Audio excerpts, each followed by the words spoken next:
I hear something that the recording's in progress. I don't think it does that. That was Zoom. Was that Zoom? Josh, are we good to go? Are you showing that we're good to go on the recording? Okay. We're good? Okay. Thank you. All right, everyone. Can we settle down? We're going to get the meeting started here. I'd like to call this special town council meeting to order. Can everyone please stand and join me in the Pledge of Allegiance? Pledge allegiance to the flag of the United States of America and to the republic for which it stands, one nation, under God, indivisible, with liberty and justice for all. Thank you, everyone. All right, and just to remind everyone at home, the town council meeting is being streamed live via YouTube. So go to the Town of Bridgewater Facebook page to find the link for the YouTube connection. All right. To start off, I do have a few condolences I'd like to share with everyone. We have lost, unfortunately, the following veterans. Gary Tardif served in the U.S. Air Force from June 1963. He passed away July 17th, 2024. Faye McCabe served in the U.S. Army and served in Vietnam. Passed away July 23rd, 2024. Kendall Burke, U.S. Navy veteran, served in Vietnam. Passed away August 1st, 2024. And Michael Minsk, U.S. Army veteran, served in Vietnam. Passed away as well on August 1st, 2024. Can we have a moment of silence for all those veterans and any other deceased members of the military from the town of Bridgewater?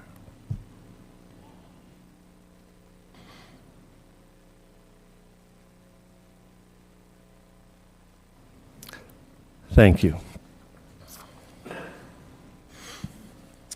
All right, so to start off with, no announcements for the president. I'm going to make comments as we go along when we go along through the new business here. So we'll go ahead and open up the Citizens Open Forum. Again, due to Massachusetts open meeting law requirements, discussions will not take place during the public comment period. If appropriate, responses to questions and concerns will be given by the town manager at a future town council meeting.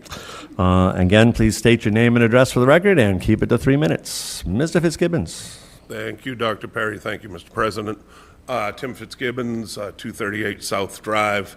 I just want to hit a couple points here. As I've said in the past, and I maintain, I believe the town manager process, selection process, both interim and full-time, should be a completely town council-driven process. You are the folks we elected. I voted for 7 of you. I endorsed one of you on Facebook as a district councilor, and if Mr. Chase had an opponent, I always confuse you with the president of the college. You're both good-looking guys. I'd have definitely supported you because we have all served together, and I know that you all have the best interests of the town at heart, and I trust you. That's why I voted for you. And you guys won election. People trust you. They voted for you, and so I don't want you to give away the power of that, because in addition to that, you have a responsibility. You have a right and a responsibility to do that, in my opinion. So, but however you decide, and I've said this many, many times in many different ways to many different people, however you decide, as I said, I believe you all have the best interests of the town at heart. Whether you agree or not on particular measures, that's fine, but I'll support whatever the majority of the council votes for. I don't want to see you abdicate or abandon your process to something beyond the council. And I'd just like to remind you that if you do, perhaps if you don't want to make a decision, which I do not encourage, you look to Section 8.5 of the Charter and say, we'll put a menu of choices up for everyone to vote on at the November meeting around how a committee should be established. We're going to have thousands of voters in November to make that choice. I do not recommend it. I do not recommend it, because do not abdicate, do not abandon your responsibility, Remember, winning, as I told you, you all won. Winning is easy. Governing's harder. Thank you. Thank you, Mr. Fitzgibbons. Mr. Wood. Bill Wood, 388 Hayward Street.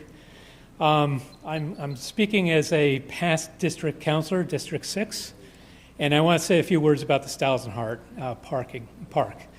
It looks like the parking lot is open. I'm hoping the council will do something to recognize the park and all the effort that was put into it. When the for sale sign went up on that 5 acres adjacent to Route 18, I called the real estate person and started a conversation with him, the town manager, Michael Dutton, and eventually Lincoln Andrews. Lincoln Andrews represents the family of Stiles and Hart, which provided the first 72 acres. I became familiar with the 72 acres because at the early part of our career here on the town council, we were trying to buy the property over that is now Magnolia Way, and we were unsuccessful. But I walked the Stiles and Hart Park because I knew it was about 72 acres. I wanted to get a feel for what the park was. But you couldn't really get in there without trespassing. And thanks to the effort of Lincoln and the whole Stiles and Hart family, they are the ones that really made it possible for Bridgewater to move forward and adopt additional open space next to Route 18, which has now become parking.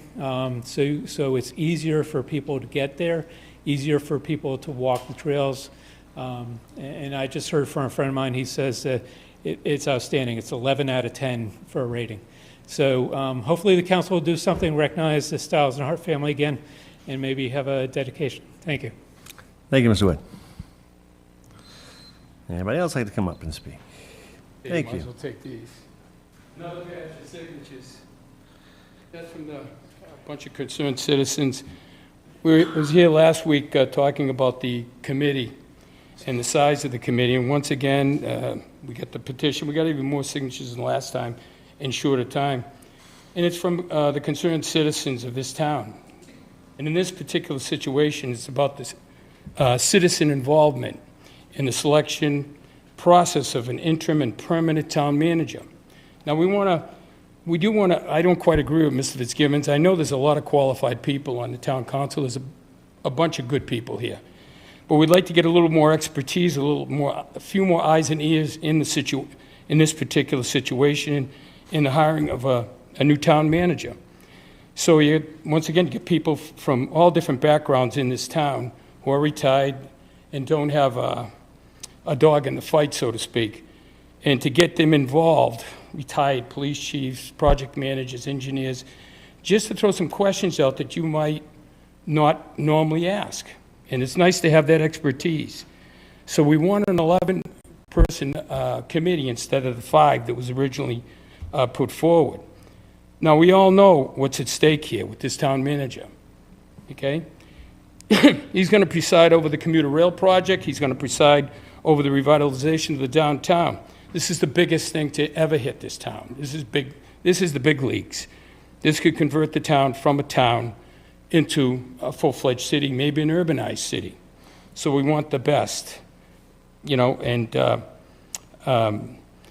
we don't want to just follow the mandate that the state has put forward, which, in my opinion, you know, we get these grants and then you have to give a little too much. What I mean by that, they want this high-density housing and they want it in the worst way.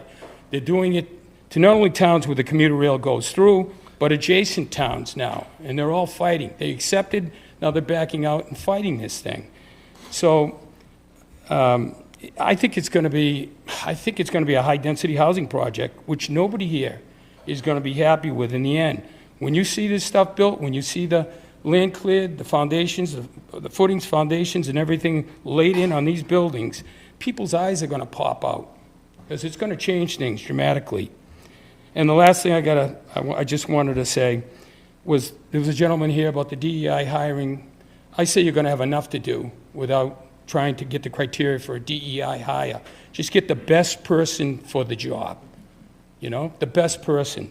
No one's asking going in for surgery, especially neurosurgery, cardiac bypass, and asking the doctor, hey, are you a DEI? Did you meet the criteria here for DEI?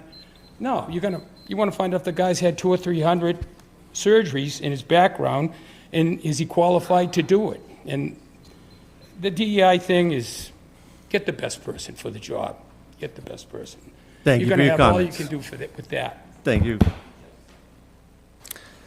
Next, name and address for the record, please. Lynette Delano Chase, 60 Old Farm Road, Bridgewater. I'm here in support of the original 5-person council that was elected, nominated, whatever you want to say, by the town manager as directed by our charter. I'm concerned by the 11-person council that is being discussed later on this evening that was chosen by one person. I don't understand how there can be open transparency when one person did it. I'd like to know how those people, those citizen experts were chosen, because I don't remember seeing anyone ask for volunteers.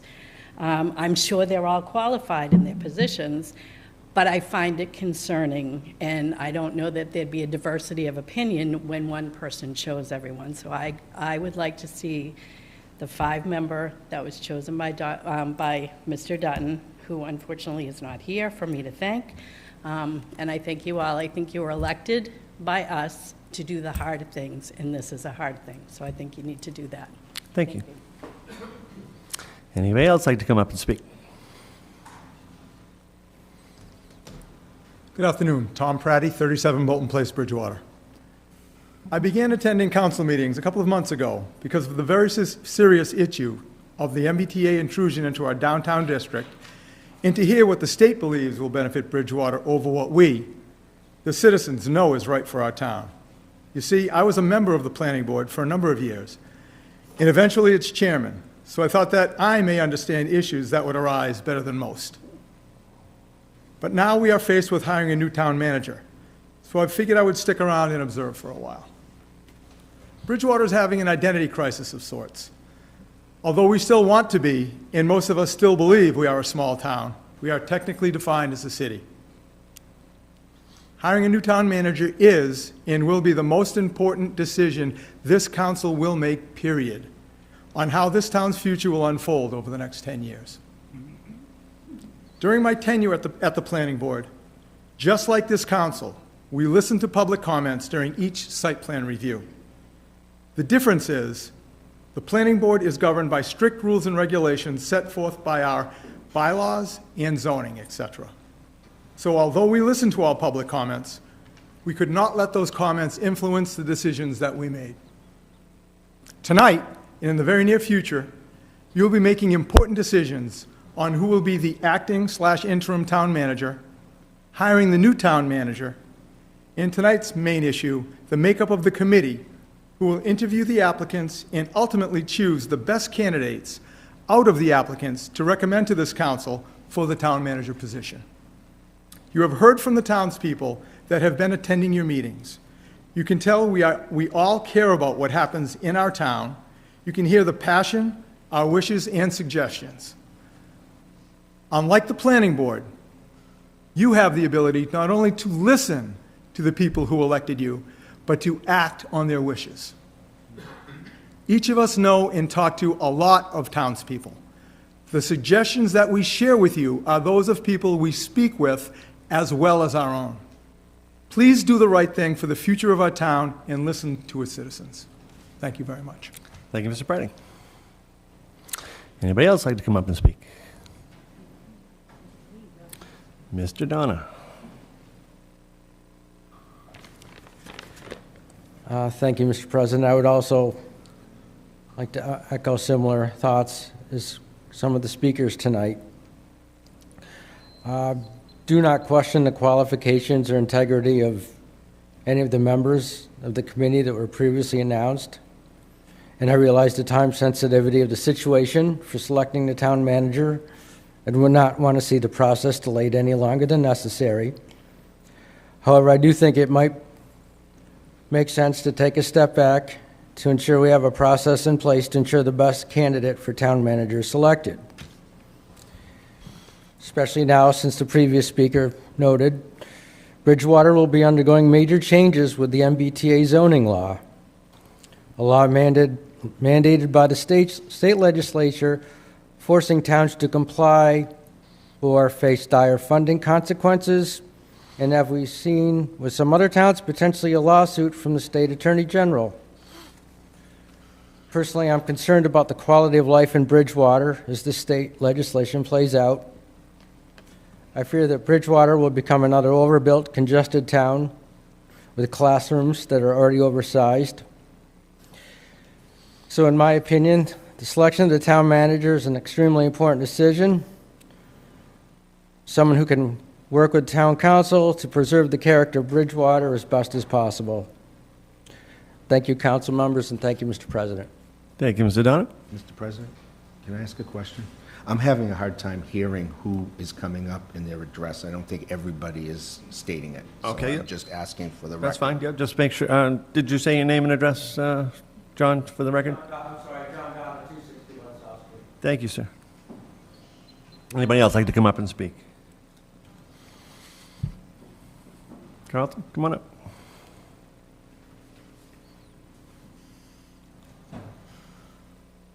Reading the message. That doesn't count towards my 3 minutes. Greetings, counselors. I wanted to clarify, I'm going to take a different bent here. I want to clarify an item for you and the public that's on item order O FY25008. This may take me a little bit more than 3 minutes, so I would ask permission to complete the comment without interruption, especially since the council president recently allowed a former counselor to speak at the Citizens Forum for past 3 minutes, well past 3 minutes. Thank you. The point of this comment is to educate you and the public and to request clarification of the language of item 6 of order FY 2888, item 6. As presented, it's confusing. I have recently received information that people are thinking differently than what is really intended. So I'll explain. The order states, the acting town manager shall include but not be limited to 6, signing the purchase and sale agreement for the Hanson Farm. The word that's a problem here is the agreement. The public that I've heard from think that the Hansons are selling the farm. They are not. As presented, as I said, it appears the town would purchase the Hanson Farm. That's not intended. And therefore, I wish to clarify the term agreement and request a wording change. In September 2021, the town submitted a request to the, oh, by the way, I'm vice chair of the Preservation Committee, an eligibility determination for use of Community Preservation Act funds to purchase a conservation restriction on the farm. The submission was based on a request from the Hanson Farm owners. The CPC eligibility determination was based on the statement to preserve, quote, preserve the agricultural lands owned by the Hanson Farms for agriculture use through the use of a conservation restriction. The CPC determined the project was CPA eligible. The CPC also received a letter from the Hansons dated February 16, 2022, indicating their willingness to sell the development rights of the farm. This action is comparable to the town's purchase of the development rights for the Murray Needs Farm some 10 years ago. The project, in process now for 3 years, has languished as various steps to acquire the rights were slow to develop. The mandated town appraisal for the property was completed in late 2023. In February 2024, the CPC reserved the town's official application for CPA funding, titled Hanson Farm Conservation, RE, the purpose of which is to, quote, purchase a conservation easement of approximately 72 acres of farmland. The price and the requested conservation restriction, including an entity to hold the CR, were not included. The price was not included. Were not included in this application as the agreement was not in place. Little progress was made until late July this year, until the CPC officers insisted the project move forward. Since February, we of the CPC were repeatedly told negotiations were in progress, but no details being provided. As far as we know today, the negotiations are in progress, and hopefully good progress, but it's unclear when the required details for a CPC vote on whether to recommend a purchase to the town council for appropriation will be completed and submitted to the CPC soon.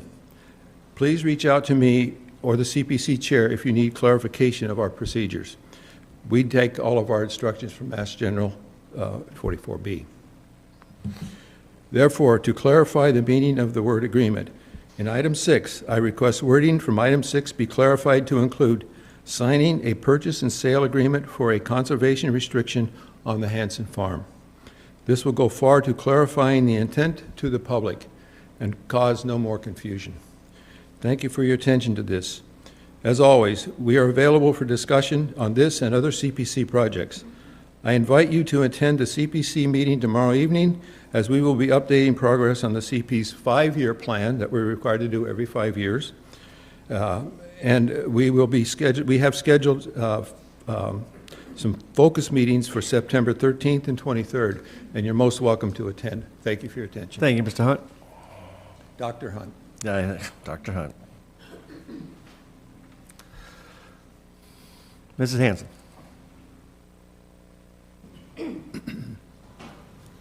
Janet Hanson, Pleasant Street. Excuse me. My understanding is Ms. Blythe Robinson would be a part-time if she was to be voted in as part-time. Knowing that, I respectfully ask the town council to find out, how many hours does that mean for her? I think that's important to know if you're going to vote, so we know how many, how long she'd be able, how many hours a week she can work, and how many of those would be in person or whatever. I think that's important to know, especially if it's not a full-time position. If she's going to only be able to do part-time, I think it's important to know how many hours. And how many, if it's 90 days up to 180 days, is that going to be the same for the whole length of time? I just would like to be introduced. I would ask if somebody could introduce her. I don't think anybody's been formally introduced, the public, and say, attention everyone. This is Ms. Robinson. I'm assuming this is you. But I think even tonight, if somebody could just have her stand up and say, hi, this is who she is that you're thinking about voting on, that would be important. And I have everything written down. And also what she would intend to do if she is become the acting or interim or whatever it's called, manager, would she be appointing any possibility of her wanting to appoint an assistant, any chance of her appointing an assistant? And if so, how does that work for when you finally have a permanent town manager? But that should be public record now of what the intentions would be. At least that would be part of this record of how many hours are we expecting, and if it's in person, would an assistant manager, because if no one, that means she would be doing 2 jobs if we don't have one. But I think a permanent town manager should pick his or her own assistant manager. That's good for the town. And it would be nice to have more options. I personally don't know anything about her, but it just seems like but I know we would need to get somebody soon, but I think there'd be more, are there anybody else out there that you'd be considering? And I am for more of not the original 5 that was suggested for the screening or committees. I think that needs to be revisited. So hopefully you can introduce her and we get answers to those questions that might help relieve some anxiety on some people. Thank you. Thank you, Mrs. Hanson. Anybody else like to come up and speak? Oh.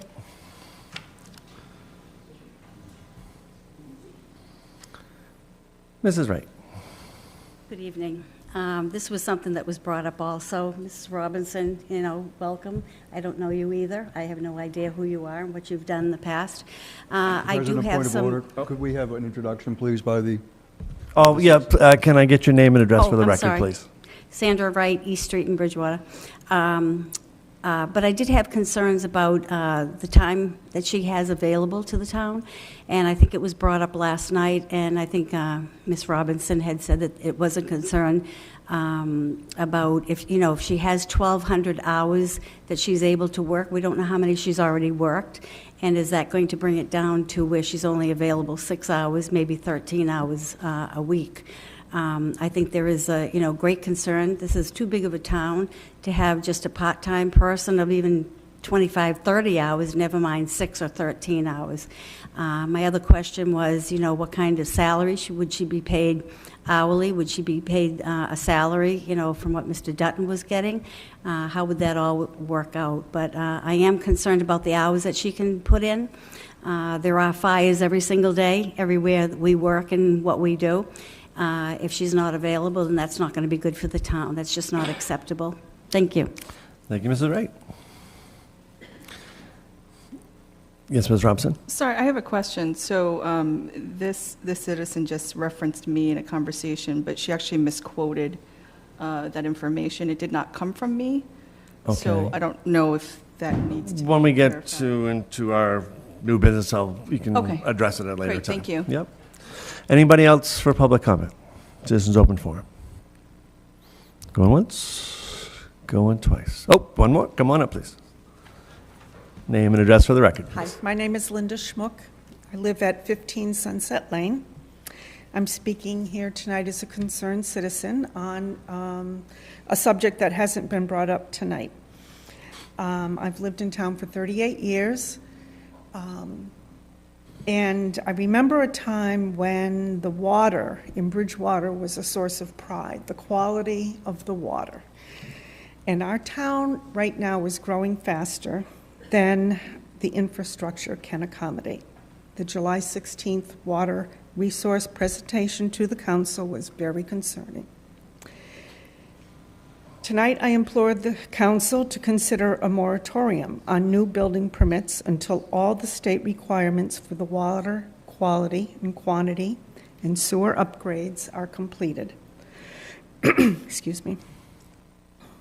And I believe that the moratorium should be maintained for a minimum of 2 years after the town has met and financed the improvements mandated by the state.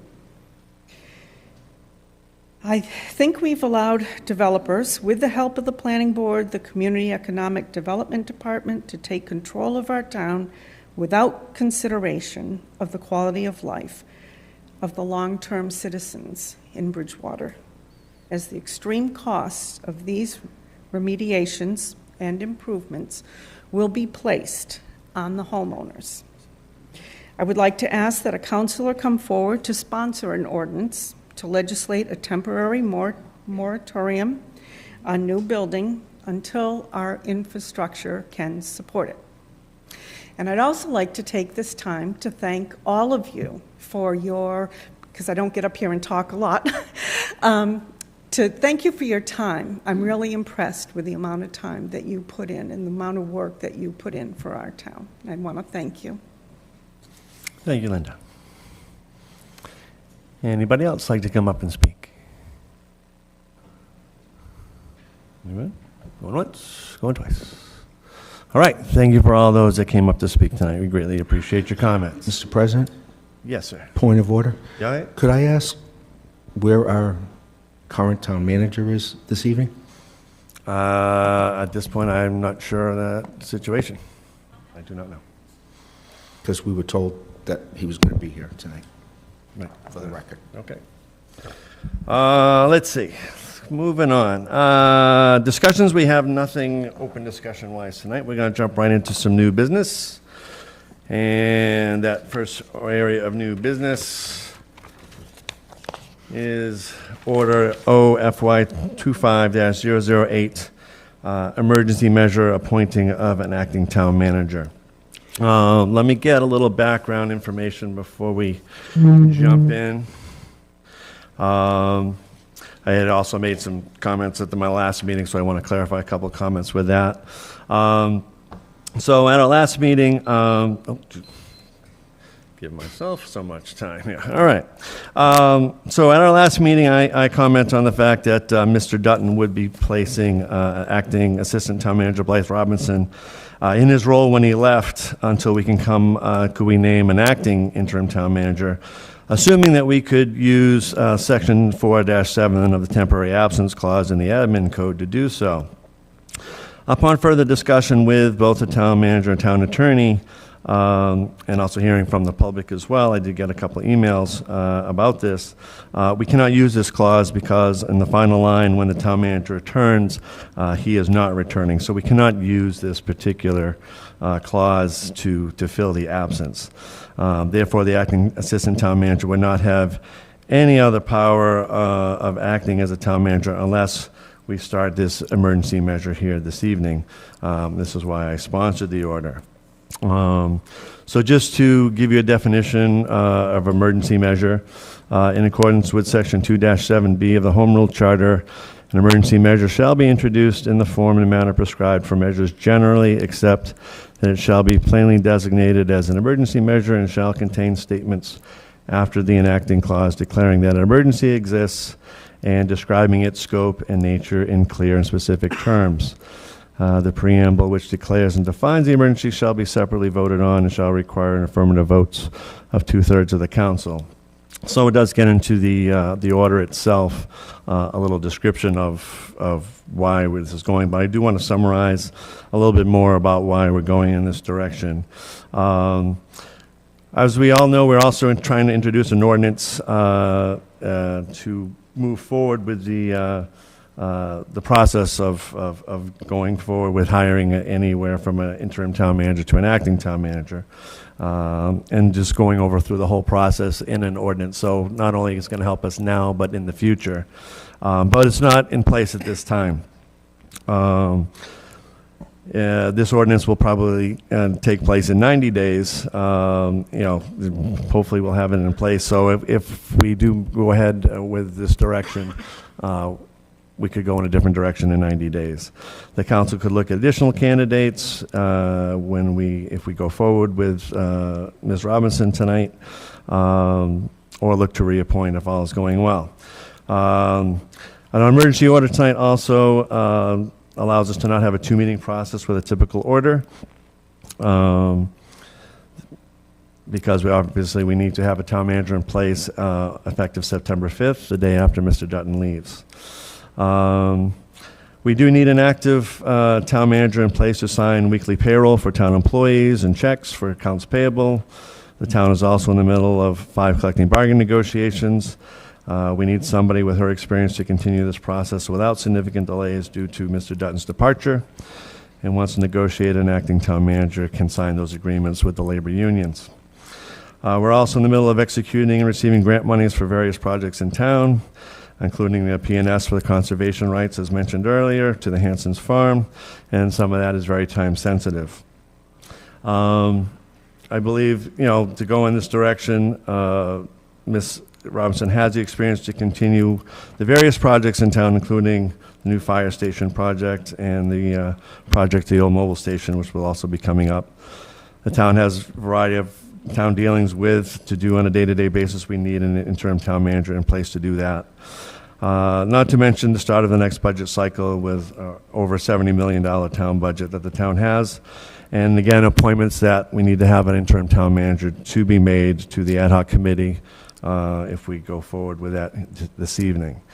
So those are definitely some of the highlights and high points. I will definitely take the advice of the public and adding some language to the item number 6 on the conservation restriction. We'll get to that in just a minute. But ultimately, I just wanted to give the public and the rest of the council just a summary of kind of where we're at and why we're doing this particular situation. We cannot not have an interim town manager in place in order for the town to continue to function on a day-to-day basis, and that's pretty much the bottom line. So what we'll certainly will ask for is a roll call vote of the council to declare and define an emergency and to suspend the council rules, procedure section 18, in order to move forward with further discussing this measure as a council. Point of inquiry? Yes, Ms. Ellenberg.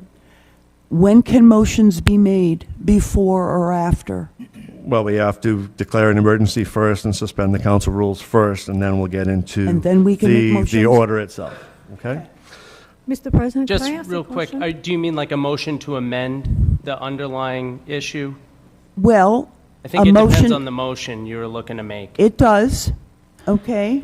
And I just want to know, when is the time to make an amendment? I do not want to be shut out. Nothing will be shut out. We just have to declare an emergency first so we can get to the Motion actual to order. declare an emergency and suspend the Rules, council okay? rules. And a second by Ms. Strigels. Further discussion? Yes, Mr. through Lindy. you to the town attorney. On the public record, since I was told I can't talk to you anymore, I'd like to ask, can the interim assistant town manager function in the role and do these duties? As it stands currently, without any appointment by the current town manager under section 4.7? Yeah. No. Okay? Thank you. Any other questions? Okay. Point of inquiry, can Ms. I Robinson? address the comments from public comments earlier as it pertains to this When we get topic? into discussion under the Okay. order, we can bring that up then. Great, thank you. Yes, Ms. Strigels? When is the appropriate time to have Ms. Robinson speak about her qualifications? Once we I do get think into- that that's definitely important. Yes, no, She we'll didn't get an opportunity. We're going to get into that when we have discussions of the order. Ms. McGrath, you had a question? Yeah, I have a question. It says the emergency shall be separately voted on and shall require the affirmative vote of 2/3 of the town council. Why are you suspending that when we need that to pass? We have to emergency? suspend the rules. It's a combination of suspending the council rules and declaring defining an But it's emergency. contradicting right here in the emergency, in the charter, saying that you need 2/3 to That's right. declare emergency. Oh, That's right. that's what you're voting on That's what we're currently. voting on right now. Right. We haven't had a vote yet on that. So then why are you suspending? In order to eliminate the need for a second reading, we can take the action tonight and it will be final. Right. So would the vote be for only 5, the majority, or we still have to have 6? On the emergency or on the motion itself? Two separate votes. On the emergency. The emergency requires 6 affirmative votes. Okay. Yes. And the emergency and suspending rules are one and the same vote. They're saying by declaring it as an emergency, you're actually suspending your rules, which is accurate. But we can vote, we still need a 6. You need 6 votes to declare it as an An emergency. emergency. All right, If I just that- wanted to clarify. If that fails, then it would be counted as this is the first reading, essentially. We'd have to wait another week, which could delay. I just wanted to be placing. clarified. Yeah, Thank that's you. fine. You understand? Thank you. All right. And Another point of clarification, if Ms. I may Ellenberg, yep. ask a question to town council. The ability to sign paychecks for the employees of the town and to pay the bills of the town, can those be carried out with an acting town manager? I don't believe so, because it doesn't say that anywhere in our charter, which I think is why 4-6 required you all to make that appointment forthwith. It's very clear that they want you to make that appointment quickly. Likely what would happen is, if you do not declare it an emergency and do not vote in an interim, you're either going to have another special meeting to vote another one, or I'll likely have to file for a declaratory judgment in court to fill the gap. Okay, that's very interesting. So you would be suing the council for a declaratory judgment. Interesting. Okay. No, that's not what we'd be doing. That's not what I said. No. A declaratory judgment is an action by which you ask the court to weigh in because an actual controversy exists. The controversy in this circumstance would be that under the charter, it says you all are to forthwith appoint an interim town manager. If you don't do that, there is no mechanism under a temporary appointment. So because that mechanism doesn't exist within the charter itself, we've done this before. I'm sure you know historically. So the search committee could do this, though? No, this has nothing to do with the search committee. Under the charter, I Could make the appointment. because the gap is not filled, I would be asking the court, please tell us, court, because the charter doesn't speak to this, what is the proper approach for us to take, because the council has not put someone in place. And thus there is ambiguity. We're asking. You are saying there is ambiguity. Is that correct? Ms. Ellenberg. I believe I answered the question. All right. Thank you, Ms. Ellenberg. Hold on. Mr. Lindy. I guess the question is for you, Mr. President.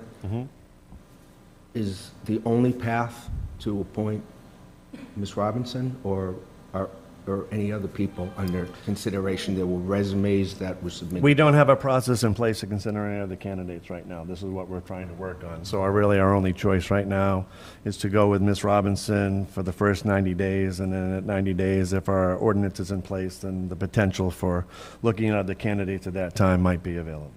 I would like to make a motion, Ms. which Ellenberg, I it's out of order. understand will come later. All right, but let's finish just- on the discussion of just declaring an emergency if we could, Well, and then we'll yes, get a an discussion of the emergency order. for 14 days. We make a shorter We appointment. cannot do that. It doesn't apply. That part, the temporary will not work because Mr. Dutton is not coming back. You all have the authority To to fire the town manager, right? You Correct. hire and you fire.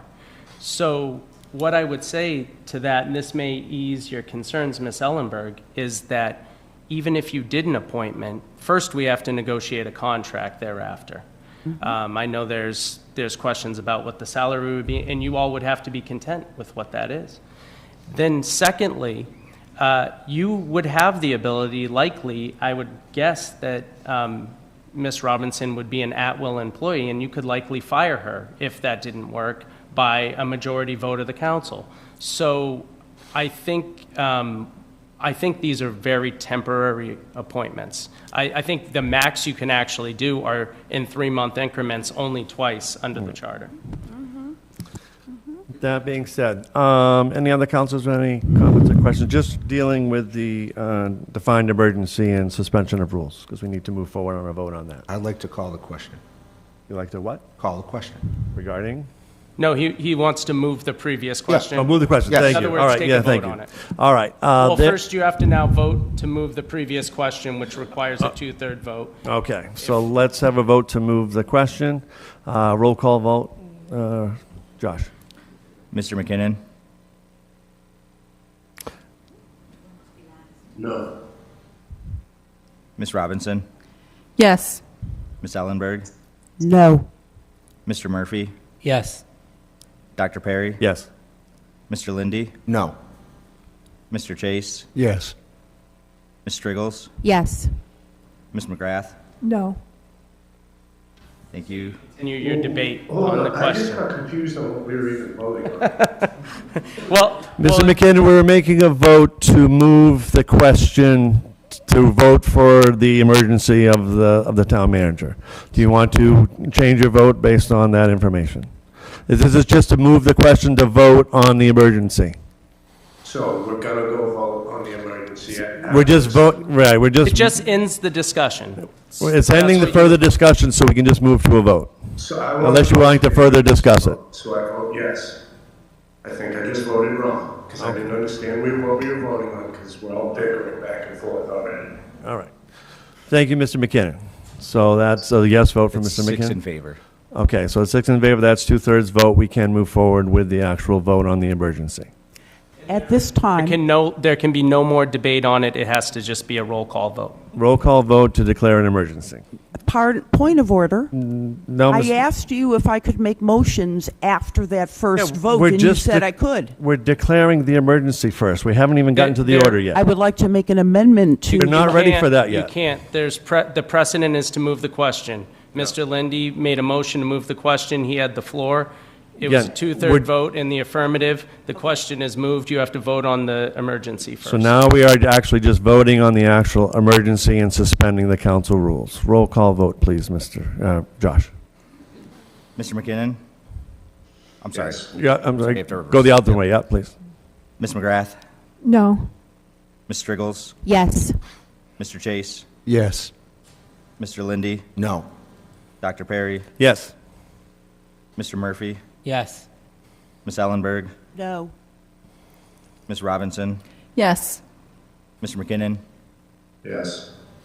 6 in favor, 3 against. Okay. So the council has now declared and defined the emergency and suspended council rules, allowing us to move forward in discussion of the order that's before us now. So in regards to that, I would ask for a motion and a second for discussion for the emergency measures so we can move forward with further discussion of the order. Do I have a motion to do so? Motion. And a Second. Mr. Chase. All right. So that being said, to start off the discussion of the order, I would like to have Ms. Robinson come on up and to the podium and introduce herself to everyone and give us a little background of her experience and what she can do for the town at this time. Thank you, everyone. Hello, my name is Blythe Robinson. I am a lifelong local government manager. I started out in local government in Maryland after receiving my master's degree, and I have worked my way up to being a town manager or the equivalent in Massachusetts in 3 different communities. I've actually worked in 4 different states in my career.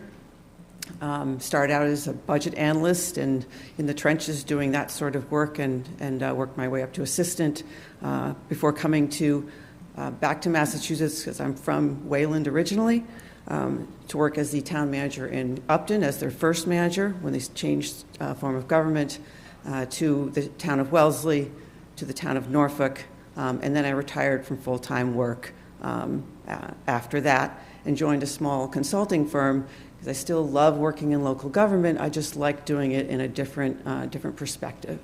I've also, you might be interested, the size of communities, everything from a small town of Lincoln, Massachusetts, which when I was there was about 5,000 population, up to the city of Cleveland, which was about 350,000 people. And different forms of government, not only what's typical in Massachusetts, Board of Select Board and town meeting, but also council manager forms of government in both Maryland and Connecticut. Since retiring in 2022 from full-time work, I've worked in 23 different communities, including here in Bridgewater, assisting with managing the High Street Dam and Bridge Project grants for the town, and then assisting with human resources needs on a part-time basis earlier this year. The type of work I've been doing has been in budgeting, human resources, grants, applying for them in administration, and interim work. I've been the interim human resources director in the town of Belmont. I was also here for about 6 weeks in that role in February and March, and I was the interim public works superintendent in Randolph for about 4 months. I'm glad I paid attention to public works over the years because I'd always managed the public works director. I hadn't actually been the public works director. But what I've learned over the years is that paying attention to all those details makes you able to step into a role and quickly get up to speed and help with situations that come up.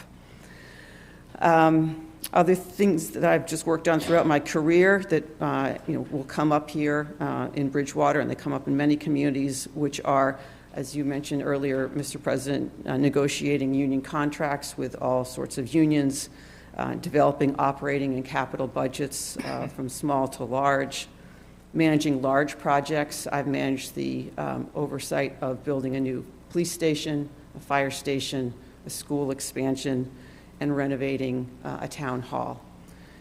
Working with financial markets, we have a bond issue next week here in Bridgewater to pay for to borrow the money to pay for the fire station, which is very critical, so we can make sure we can keep that project on track. And managing through crises. You never know when a crisis is going to take place in a community. Earlier this year, we had an issue here in Bridgewater with low water levels in the tanks. It's a big issue, and so those come up and you have to be ready for them. Other types of issues I've dealt with are obviously the COVID pandemic. That was a difficult situation. Employee injuries and accidents, lawsuits, significant budget cuts, and budget overrides. A successful one, I might add. Purchases of property, conservation restrictions like Mr. Hunt mentioned as well. I've heard that my work schedule is a concern for people, so I wanted to make sure I address that. It is correct that as a retiree, there's a limit to the number of hours I can work, but one thing I've enjoyed of being a consultant is I don't work full-time, so I have hours to be able to devote to Bridgewater. I think it would be important to be in the office at least 3 full days a week, and also have time to attend council meetings, perhaps a CPC meeting, the meetings that need to happen. I well understand that we're a 24/7 operation. We don't stop. You know, you turn your water tap on, it works all day long. And so crises happen when they happen. Issues come up. For me, I would devote 30 to 35 hours a week to the town, and I'm going to make sure that on my watch that things get taken care of with department heads, in concert with the council, and the town's needs are met. The clock on how many hours a retiree can work resets in January, so if it's your choice that I'm still here assisting you at the turn of the year, I could devote more time to the job, and I'm excited to do that. In terms of what it would be like and how I see the interim manager role going, you had changed the first time here in 12 years. That's different for you as the council, and it's different for the staff. They've gotten used to how things get done and how Mr. Dutton ran the organization. So I need to, I've already started to learn that since I've been here over the summer, but I need to assure people that that's how we're going to continue to work, that this is not the time to change. I want to focus them on making sure that the day-to-day operations continue to roll along as they have, and we deal with issues as they come up. So I'd start with a department head meeting to make sure that everyone understands that, and that I'm not planning to make any significant changes, not planning to come in and change staff. You know, if somebody decided to leave a position, well, we're going to work to fill it. We're going to keep the operation rolling along. And we're going to make sure that the things that the town does on a regular schedule every year are attended to. Upcoming is those union negotiations, which are critical to this year's budget, as well as the budget we're going to plan for FY26. And that the budget season starts this fall with the capital and operating budgets. And if I'm here to hand that off to the next manager, that it's in a good place for them to be able to get up to speed quickly and help you through the process to be able to pass that in approximately April. And then I'm going to continue to have regular meetings with department heads, as Mr. Dutton has, to just make sure I'm on top of any issues that are going on and reassure them that I'm here to support them. You're lucky, not lucky, you built a great staff here. Really, they are solid people who understand their roles, and I see it as my role to support them in continuing to have them do their best work. In terms of the vacancy in the assistant town manager role, I would, to Ms. Hanson's question earlier, I would not want to fill that with a permanent position. I think that is a choice that the new manager, whoever that is, makes, and so I would not do that, though I fully recognize that with Mr. Dutton leaving, and if I move into the role he filled, there's going to be a gap of hours that people are able to work. I think what's important to work out between myself and the council is what are your expectations? If it's keeping everything moving forward and work getting done as it should, that's ideal. I don't think it's a time to start new projects or new initiatives that I wouldn't be able to finish, or that a new manager might advise you to go in a different direction, or you may want to. So I think we just need to come to consensus about what those priorities are, so I can make sure that I'm on top of them. And we'll see how that goes. If it's not meeting your needs, then we can talk about whether we need some assistance on a part-time basis in the assistant role on an interim basis, so that the work of the town gets done.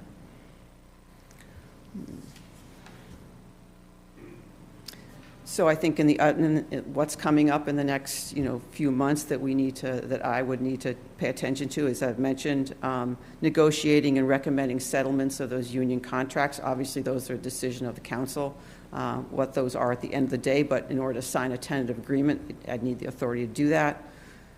Working with finance to kick off and get the budget for FY26 underway, completing the CR for Hanson Farm. I think that's coming along, as I understand it. Managing outstanding litigation. Every community has some that needs to be attended to with the town council. And supporting the major projects that are happening. There are a lot of things happening, good things happening here. The fire station, it's great, it's exciting to drive by it and see it's broken ground and it's moving forward. And the bond sale is next Wednesday for that. The wastewater treatment plant, someone mentioned water and sewer, that's another critical project. Closing out the High Street project, keeping my eye on the Vision to Reality project are all things that need support. Those are my prepared remarks, but I'm happy to take questions. Yeah, that's fine. Yes, I will definitely ask if there's any counselors that have any questions for Ms. Robinson. Ms. Robinson. Thank you, Ms. Robinson, from this Ms. Robinson. First, thank you for the presentation, and thank you for your patience and grace while you've witnessed a very anxious-filled, tenuous time for us, and so appreciate the work that you've been doing behind the scenes in terms of helping with HR, budgeting, et cetera. Your experience is very helpful. I want to reiterate a couple of key points that you said, just to make sure that we continue to reiterate that these have been words from your mouth directly, because there has been a lot of speculation in this community, a lot of guessing. So that first part about work schedule, because, understandably, with one person being an acting and potentially with the assistant town manager role being vacant, if you were to be in this role, there is concern around capacity. So I appreciate that you did state 3 full days a week, and you're in your mind envisioning 30 to 35 hours per week. Correct. And what I should have mentioned also is, one thing that, and not a lot of good things came out of the pandemic, and one of them was that remote work is possible and acceptable. Right. And so being able to, I'm going to look at my email every day because I'm the nerd who does that. I just can't help it. Yeah. Can't help it. I know my husband's watching this meeting. He's probably rolling his eyes. Yeah. But being available remotely, if a meeting has to happen because something is going on, we're going to have the meeting. Right. Just expected flexibility. Expect flexibility. Right. At this point, I would also like to take a moment to address one of the public comments from Ms. Wright. It was actually misquoted, or misattributed, I should say. The speculation around your hours and the numbers that she threw out were actually a speculation that was provided by a former counselor who is male. So those numbers and the speculation did not come from me. So I just wanted to clarify that for both yourself as well as members who are watching this.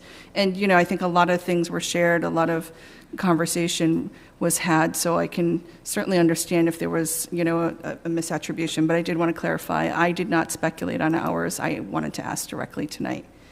The other piece that I also want to punctuate again is your statement around, in this role, you do not have any intention. I asked you that when you and I had a one-on-one. I've asked Mr. Dutton that, and every single answer has been consistent with, you are here to prioritize all the things you talked about, budget, union contracts, the CR for Hanson Farm, managing out. You will be plenty busy, and your intent is not to hire a permanent assistant town manager, because that is the right and the preferred duty of a full-time permanent town manager. Correct. Yes. Great. Thank you. So I want to highlight those 2 points. So thank you for that. I do have a question about budgeting. Actually, in general, I would love to hear from you. These kinds of roles are incredibly diverse. You have to have so many different skill sets, from managing large distributed personnel to labor negotiations to litigation, et cetera, and then certainly municipal budgeting. Where do you feel like your top strengths are? I do love budgeting. Good, because we have about $75 million that's going to need to be managed. I like seeing a community's vision come to reality. I realize I'm just kind of parroting the strategy, but seeing the fire station happen after so many years of it not being inadequate, that's exciting to me. Seeing a community be able to break new ground with grants and other opportunities that help it be more efficient. When I was here in March, I knew we were talking about needing a conservation agent. And I happened to be looking at the job ads on the MMA because I'm just always interested in what's happening out there. And I saw that Halifax was looking for a conservation agent, and we were thinking about part-time here. And knowing that having had to hire a conservation agent in the past, I went in to see Mr. Dutton. I said, hey, did you know that they're looking? They're right next door. We have a good relationship with them. Why, maybe you would like to talk to them about sharing that role. Guess what? We're going to be sharing that role. We are finishing up the interviewing for that, and it looks like we'll have a hire soon. And to me, that's exciting. We're going to be able to do it more efficiently with someone who's excited to have a full-time job with benefits than just a part-time position. To me, so it's a win all day long with a community that we have a good relationship with. So that kind of thing I like. Great. And you've worked in so many different municipal settings. I'm curious about your experience working with a regional school district, and particularly with the budget process. I have been vocal about this publicly, privately, to anyone who's willing to listen to me. I really would look forward to, I think, would be a stronger relationship with the district and understanding. Anyway, yeah, so let's talk more about your experience, though. So I've worked with 2 different regional districts. In Upton, it was the Nipmuc, the Menin Upton Regional School District, so Menin and Upton together, a two-town district. Also there, the high school for that group was right across the street from the Regional Votex School of 9 communities, so we had 2 high schools on the same street. And that was a 9-member community group. So slightly different dynamics. It's a little different when it's just 2 because, if you both really have to agree on what the budget's going to be and what the school committee is willing to accept. If you don't, that's an issue. And I ran into that in Mendon Upton, where Upton passed an override to fund the budget and Mendon did not. And the school committee almost called a district-wide meeting to pass the budget and make the other community pay what they didn't want to. So don't want to have that happen. And in Norfolk, we shared a regional school district with Plainville and Rentham, 3-town district for middle and high school. So I think it's building the relationship with them about what each community can afford, but also understanding what the school's needs are. And it's a complicated formula, how you fund a regional district, what the state provides, what the communities provide. And I mean, the formula is very complicated.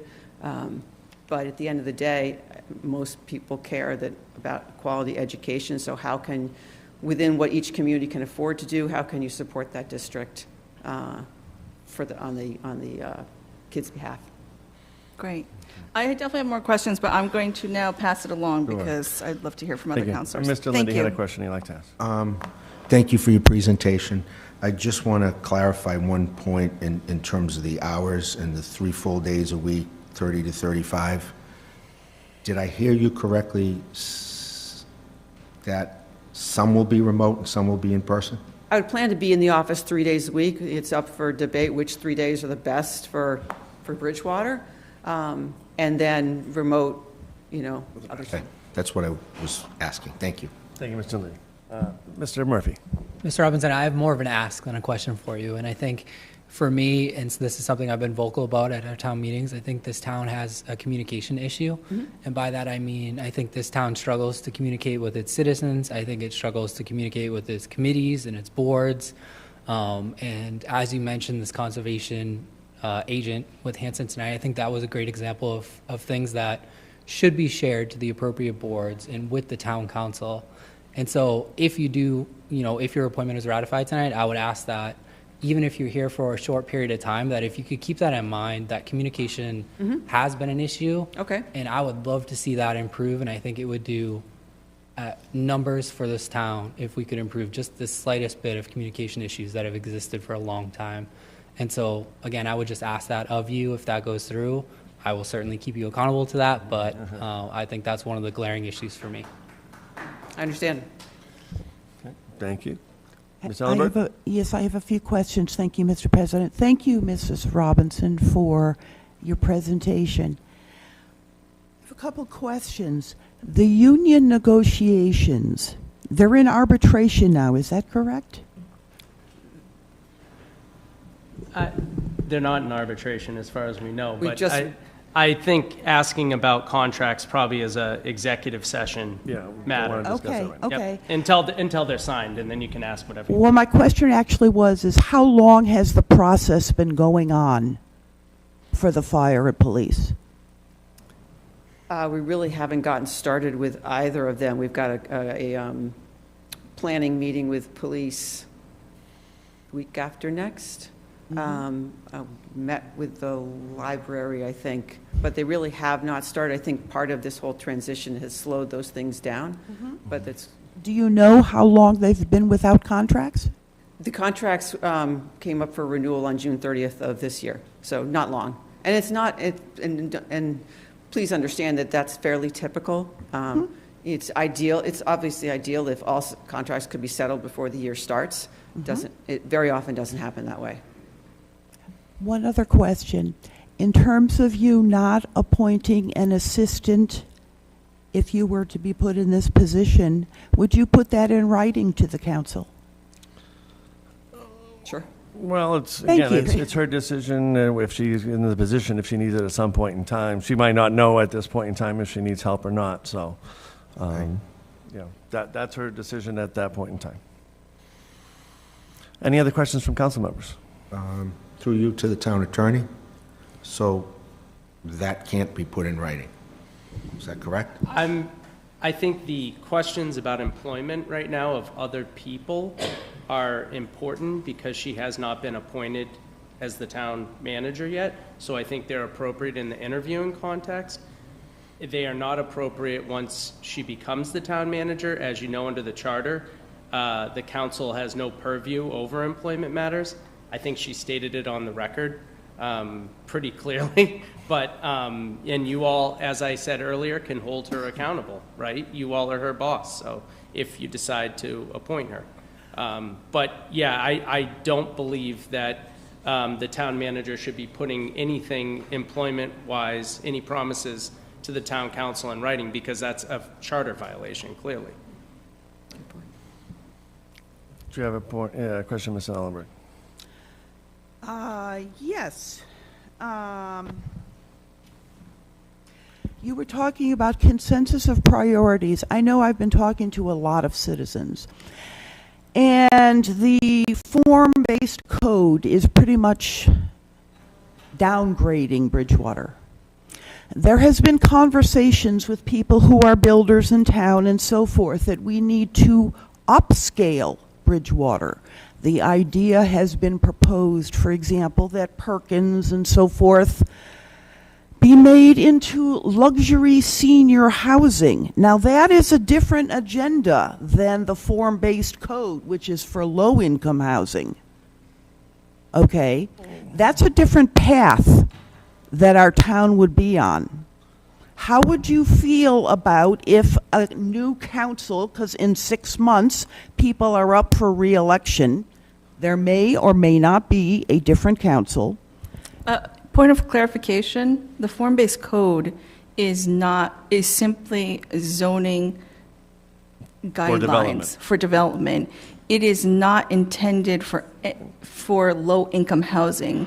We have had multiple meetings. It has been on public record. I would like to reiterate, it is not to design low-income housing. The point of contention from the community has been the concern around the number of stories of the buildings.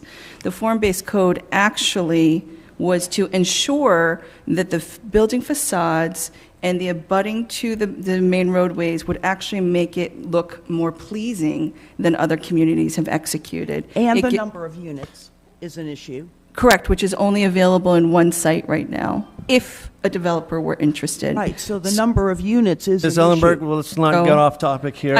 She's making a point of information. A point of Let her finish her, clarification around what the design of the code is for. That's Thank right. you. Do you have And a question? I had a question, yes. For the interim town manager right now.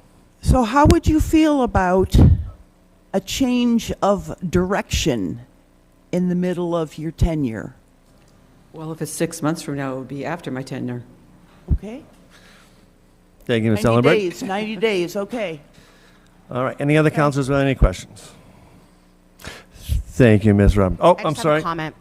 Ms. Reynolds. I just want to utter what my fellow counselor, Ms. Robinson, said about your grace under pressure. I've had the opportunity to speak to you one-on-one. I've watched you sit in meetings where you haven't even been able to be given the opportunity to speak, where people are speaking on behalf of you, not always the truth. And I just want to say thank you for still sitting in that seat and giving us an opportunity to potentially have someone that is fully capable of doing the job. May I just add a word? Yes, please, Ms. Robinson. Thank you. But more, I just wanted to say what you're working through right now is very typical. It may feel a bit chaotic because some of you are newer to the council. This happens in communities, and it's okay. You will work through it. And so if I or whoever you choose to put in this role could help you make sure that the day-to-day is taken care of quietly without a lot of drama or praise, so that the community's needs are met, and you can make the best decision you make for who's going to be this next manager, that would be great. So. Thank you, Ms. Robinson. I thank you for coming up and speaking in front of the public and the council as well.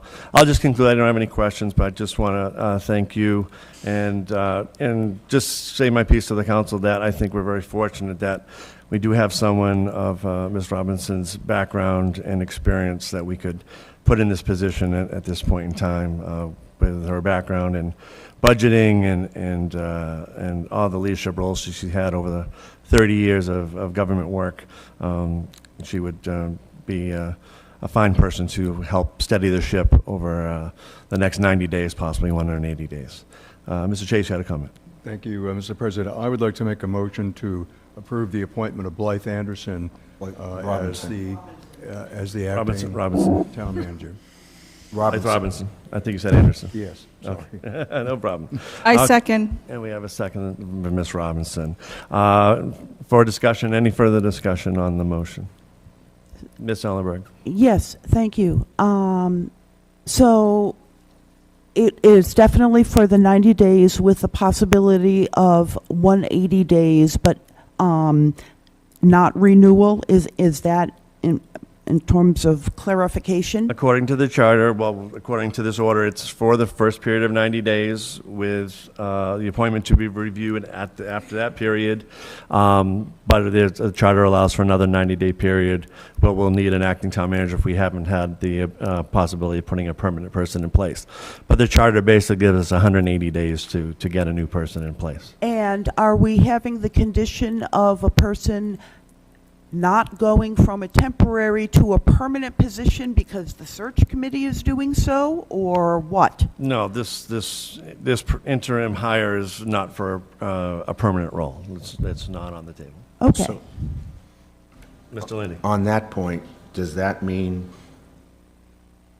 Robinson is not going to be a candidate for the permanent town manager? Correct. Okay.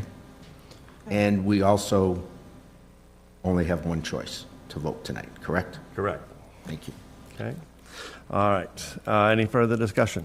I just have a quick comment, Mr. Yes, please. Thank you. And I'll make it really quick because I know emotions on the floor, but I'd just like to say that I would like to acknowledge that the fact that we had to bring it to an emergency order with one candidate is, I wouldn't maybe use the term failure, but it's not a good process for Bridgewater. And it's unfortunate that we're in the situation that we're in. I think Blythe is a great individual. I've also met with her. I think tonight's presentation answered a lot of outstanding questions, so thank you again for answering those questions. But I'd just like to say that I acknowledge we're in an unfortunate position with one candidate in an emergency order, and I hope this gets addressed in the ordinance that we'll discuss later, which I'm presenting, that the town council will never have to go through this process again. But for the past 45 days, I think we've all been kind of flailing around trying to figure this out, and hopefully that ends tonight with the ordinance that'll be talked about later. Thank you, Mr. Murphy. I'll just note, I would, based on a comment that was made, if we want to have a motion just to add the term to item 6 in the order, signing a purchase and sale agreement for the conservation restriction for Hanson Farm. If I can get a motion and a second to get that is Mr. Chase and Ms. Strigels, just before we vote on the order as a whole. And can I get I would just point out, I mean, that's technically 100% accurate. It's a conservation restriction. Yeah. But that's in negotiations. I'm not sure you even definitely need that. I mean, all right. we have to see what happens with that. Okay, that's fine. I just, wanted to make it clear that it wasn't for purchasing the farm, but it's for a conservation restriction. Correct. All right. So we have a motion second. Can I just get a general vote for that edit? All those in favor, please signify by saying. I think we need a roll call. Roll call. Oh, we need a roll call for Brad. Okay. Roll call on that amendment. The roll, is this on just the edit? Just the edit. Just the edit.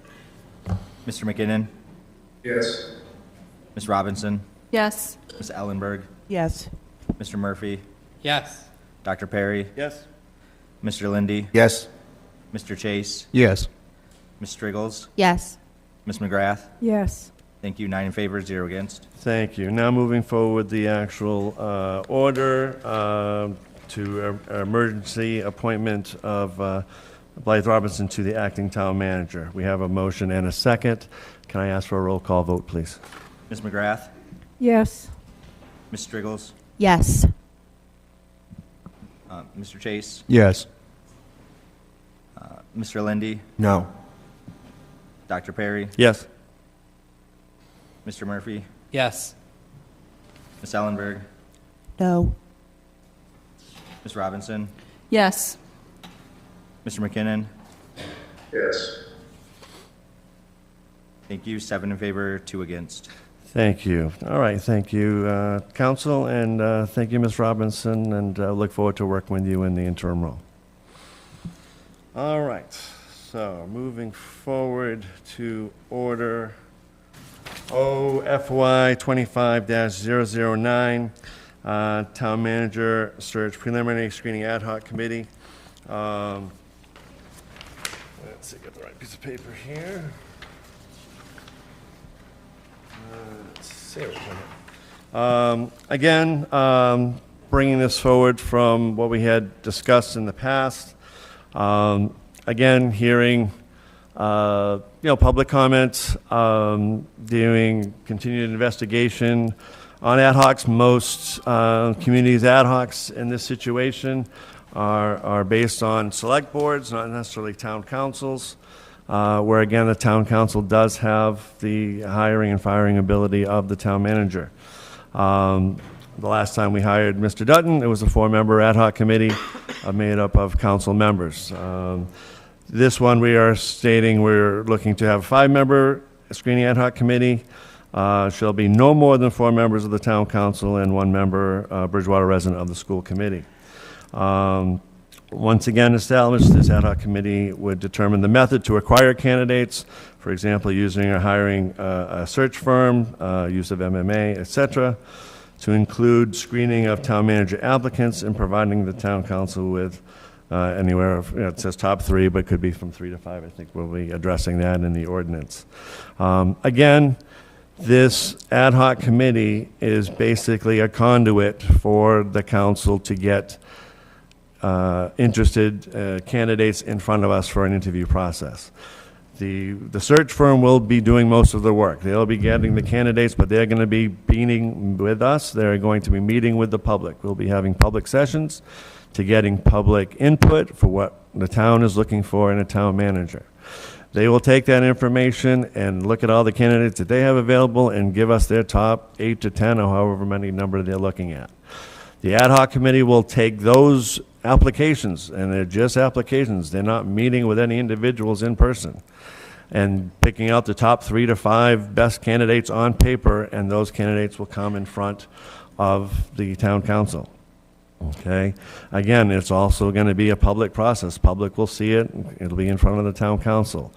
I do think a lot of people are putting a lot of weight, a huge amount of weight on the ad hoc, and the ad hoc isn't doing as much as you think that it is. Most of the work is being done by the council. Okay? So I do want to just stress that those are the biggest, actions of the town, the ad hoc committee. Now that we have an interim town manager in place, now we'll be able to have some appointments made to that ad hoc once it's been approved. Motion? Hold on a second. So that being said, I will actually ask for a motion to approve this order and a second for discussion.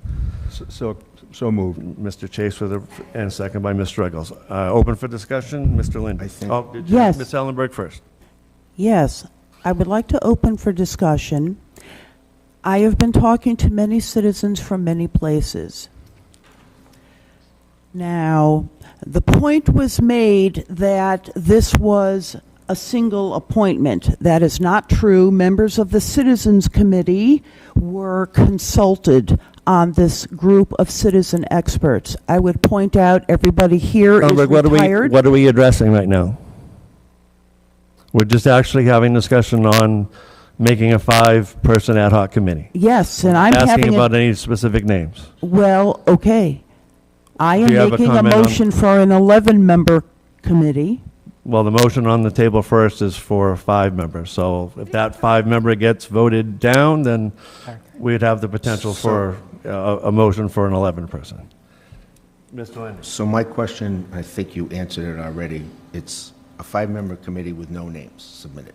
No, because the appointment is made by the town manager. So the previous names that were mentioned are That null was and void? That would be, again, that was Mr. Dutton. We did not have this order in place. I do have a question. Is Mr. Dutton still the town manager till the 4th of September? Till the 4th of September, correct.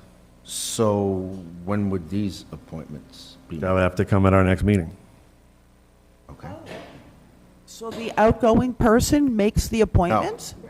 Ms. Ellenberg, you don't have the floor. What's your question, Mr. Lindy? No, you answered my question. All right, Thank you. Any other council questions? Ms. McGrath? Yeah, I was going to speak to Mr. Dutton because I know he wants to have a school committee member because of the school budget. Well, again, I've introduced this, so I wanted I can speak to you then? Yes, go right ahead. Okay, so this is, this doesn't make sense since Governor Haley has already given her estimated amount that each town will receive through Chapter 70, and Bridgewater has their FY 2025 budget estimates done, and the federal funding is usually 8%. So I would prefer to see an administrator from the school system placed on the ad hoc committee. I have been looking at the statistics for our students. Last year, the data showed that a group of students had a 12.5% dropout rate in their senior year. There are many other high rates that either match the district rates or come pretty close to it, and it's concerning. We need communication between the school's principals and the town manager. The town council should be informed about these issues so we can work with the schools in helping students in needs. Whether this is paying for a program, social workers, or partnering with the BSU for tutors or mentors.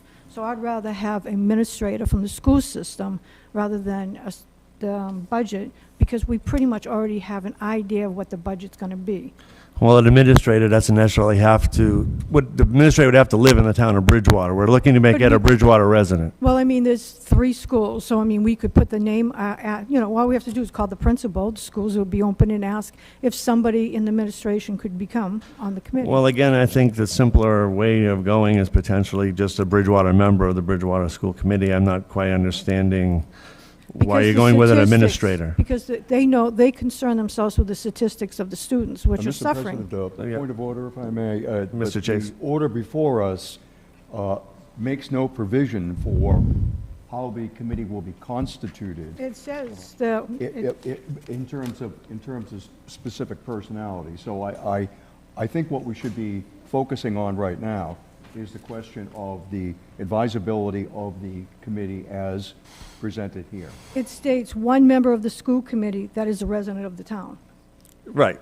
That we're just looking for 1 member from the school committee that's a So Bridgewater I'm just resident. requesting we have 1, instead of that, we have 1 from the administrator that Is that knows an the amendment? statistics of our students that live in Bridgewater. As opposed to a school committee member. Right, because we pretty much, I mean, the budget's already been set up, estimated of how much. So I don't see the importance of that, where the more importance of is the statistics of our students I mean, a 12.5 dropout rate is concerning.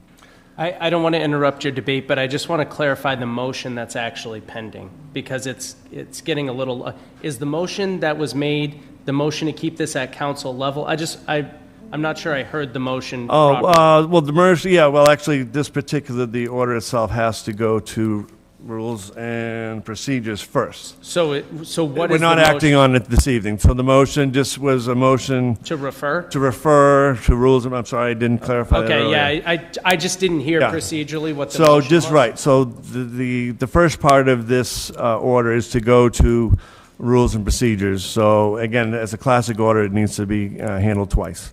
So is there a my motion? my fault, right. Is there a motion and a second? We do have a motion from Mr. Chase and a second from Ms. Striggles to put it just out for debate. But again, this is to move it to Rules and Procedures from here. We're not taking action on this evening.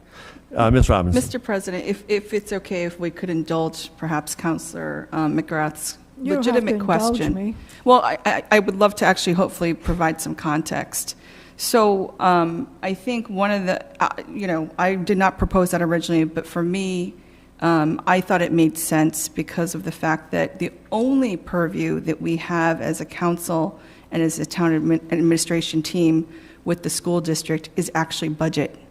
So we don't have the ability, similarly, we don't have the ability to get insight or ask questions of administrators of the school district or principals, et cetera, et cetera. We only contribute money to the budget. So hence why, because the school committee has purview over that and approves the budget, I believe that that is a valid reason for it to be a school committee member versus perhaps a principal or some other administrator. So I just wanted to provide when we control the budget, if there is a problem and they need help with these students, then we should be advised of that. The budget pretty much does itself, and they put it together and bring it. But how can we budget for extra help if we don't know about the students' needs? So that is the responsibility of the superintendent and the school committee to bring us that detailed information. And that's why I'd like to Yeah. see them have a conversation with them Yeah. as on the on this. Well, again, this This is just my recommendation. Yeah. You said a debate, and That's I'm fine. recommending that. And that's fine. So what we'll do is that this will go to Rules and Procedures. When it comes back for a second reading at our next meeting, if there's a proposed amendment that you'd like to appreciate it. make, we could vote on that at that All right. time. Thank Can I you. just ask? All right, Mr. Lindy had a question, and we'll go to you, Mr. Murphy. Mr. Lindy. So, just a point of information. Yes. When they're picking a school superintendent for the BR Regional School District, I sincerely doubt that any of us as counselors would be asked to be on that committee. I don't think there's any precedent for it. I kind of agree with what Ms. McGrath is saying, and I just don't know why this is the case, the way it's written. Okay. Mr. Murphy. I just had a procedural question. So if we're not making amendments to the order, or yes, to the order this evening, we're referring to rules and procedures. Right. On the second reading, if an amendment is made or proposed Right. and accepted, does the order go back to a first reading again? and start the No, we process? could act on it at that point in time. Okay, even with the amendments? Correct. Okay, And thank you. Mr. Lindy. Question for you through the town attorney. So at Rules and Procedures, there are 3 members of the Rules and Procedures Committee. Yeah. Can we as counselors attend that meeting? If you post it. Aren't all those meetings posted anyway? No, you would post it as a town council meeting as well, Okay. and you would just say, just to make sure you're complying with the open meeting law, you would just do a If one not, there line. could not be one additional counselor there, or you'd have a quorum. of So counselors. I'm officially asking for that. Okay, so if Rules and Procedures to review this. It's good practice anyway. If you all feel like you're going to go to a committee meeting and everyone's going to be there discussing matters that will come before the town council, it's just safe for you to post it as a town council meeting. Thank you. Where do we post it? Online? You post it in the same way you post all your meetings. Okay. Okay. Any further questions from counselors? Seeing none, so I'll ask for a roll call vote to move this to Rules and Procedures. Mr. McKinnon? Yes. Ms. Robinson? Yes. Ms. Ellenberg? Yes. Mr. Murphy? Yes. Dr. Perry? Yes. Mr. Lindy? Yes? Mr. Chase? Yes. Ms. Striggles? Yes. Ms. McGrath? Yes. Thank you. 9 in favor, 0 against. Thank you. Yeah. Point of clarification? Ms. Ellenberg? Question. So now, after this first reading, amendments can be considered, is that correct? Rules and procedures will render a decision on how it's written, and then it'll come back to council, and if there's any amendments at that point in time that councilors want to make, then that can be brought up. Well, an amendment has already been proposed and is on the agenda now. I would ask that it be placed on the agenda again for our next meeting. Well, Thank you. I believe that's... You could move, they can move to amend now. If it fails, it would become a problem to bring it back up again, but, yeah, so you could move a motion to amend. And then the amended motion If would it's go to allowed. Rules and Committee, Right, if that's if correct? it's allowed, right. If The people amendment vote would for go it. there for consideration by the committee. That's right. Okay, But if it fails, Then it it's falls done. under, right. so the question is, do the counselors listen to citizens? And This I isn't a soapbox, move, Ms. Ellenberg. So do you want to make a motion, or? I would like to make a motion, and I do believe I'm entitled to a bit of commentary here and there.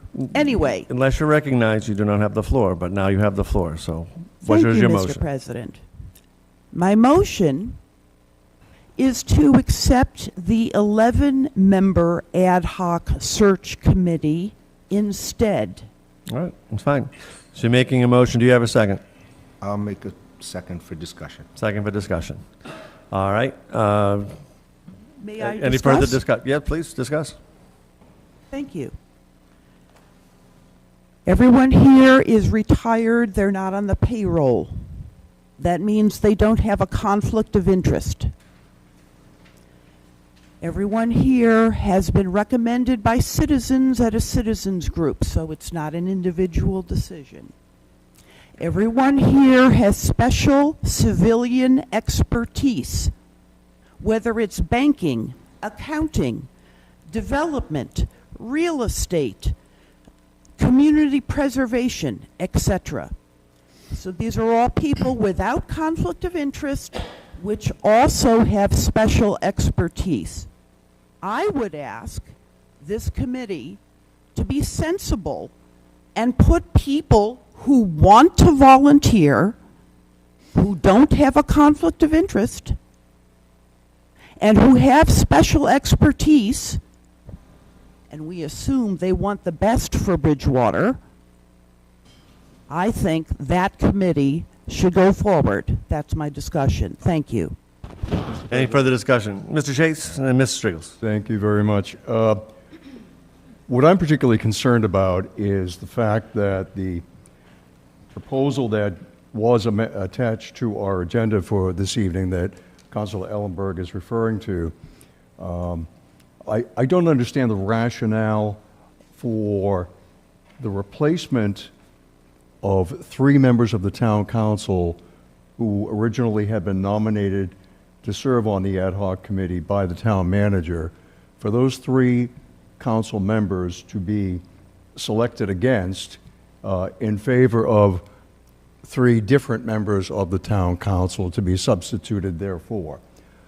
I don't understand the reasoning behind that decision to change the composition of the 3 town councilors who were originally nominated and for them to be replaced by 3 other members of the town council.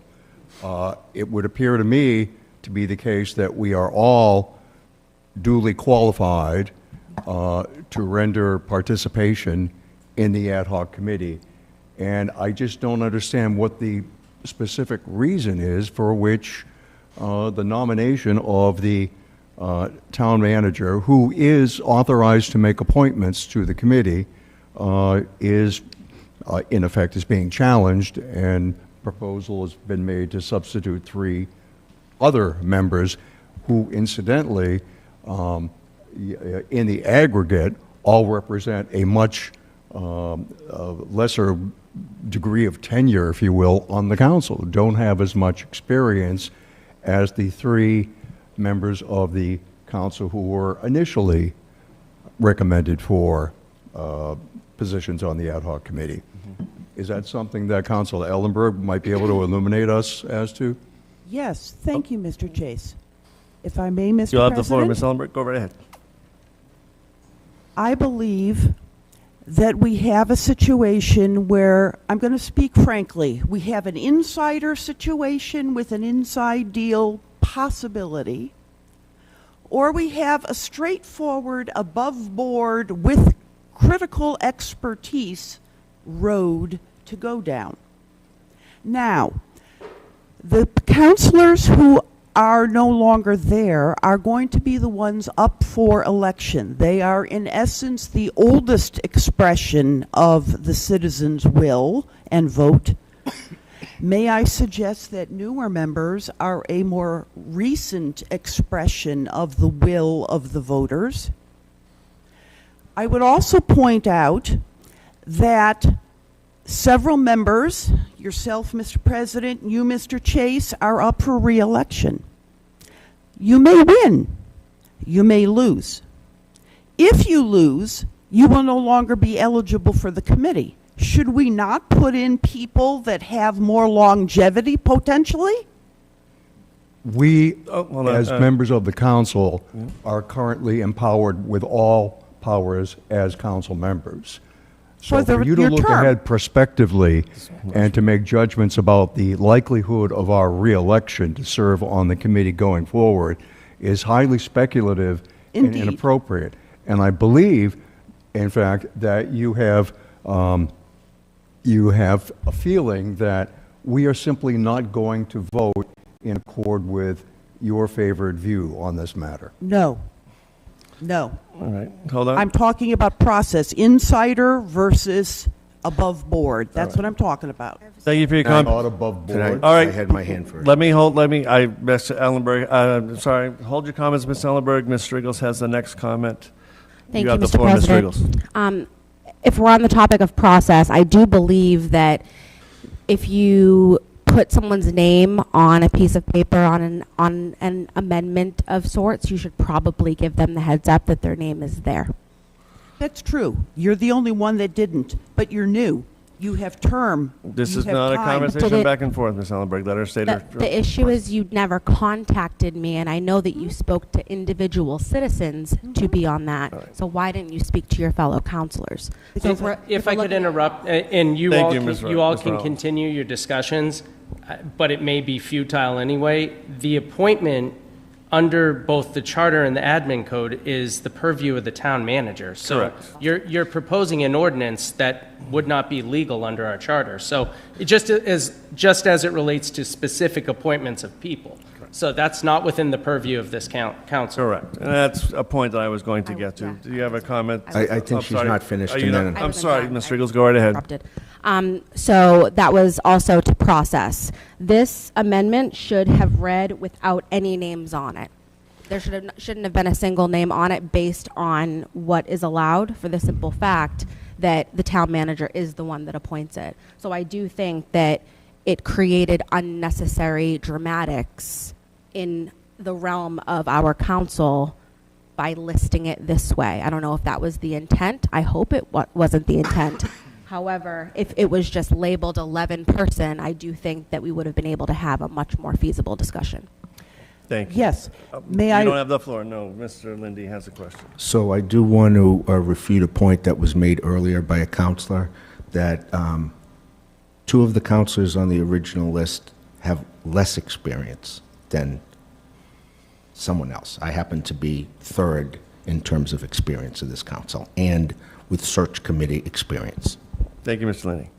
Again, Ms. Robinson. Thank you.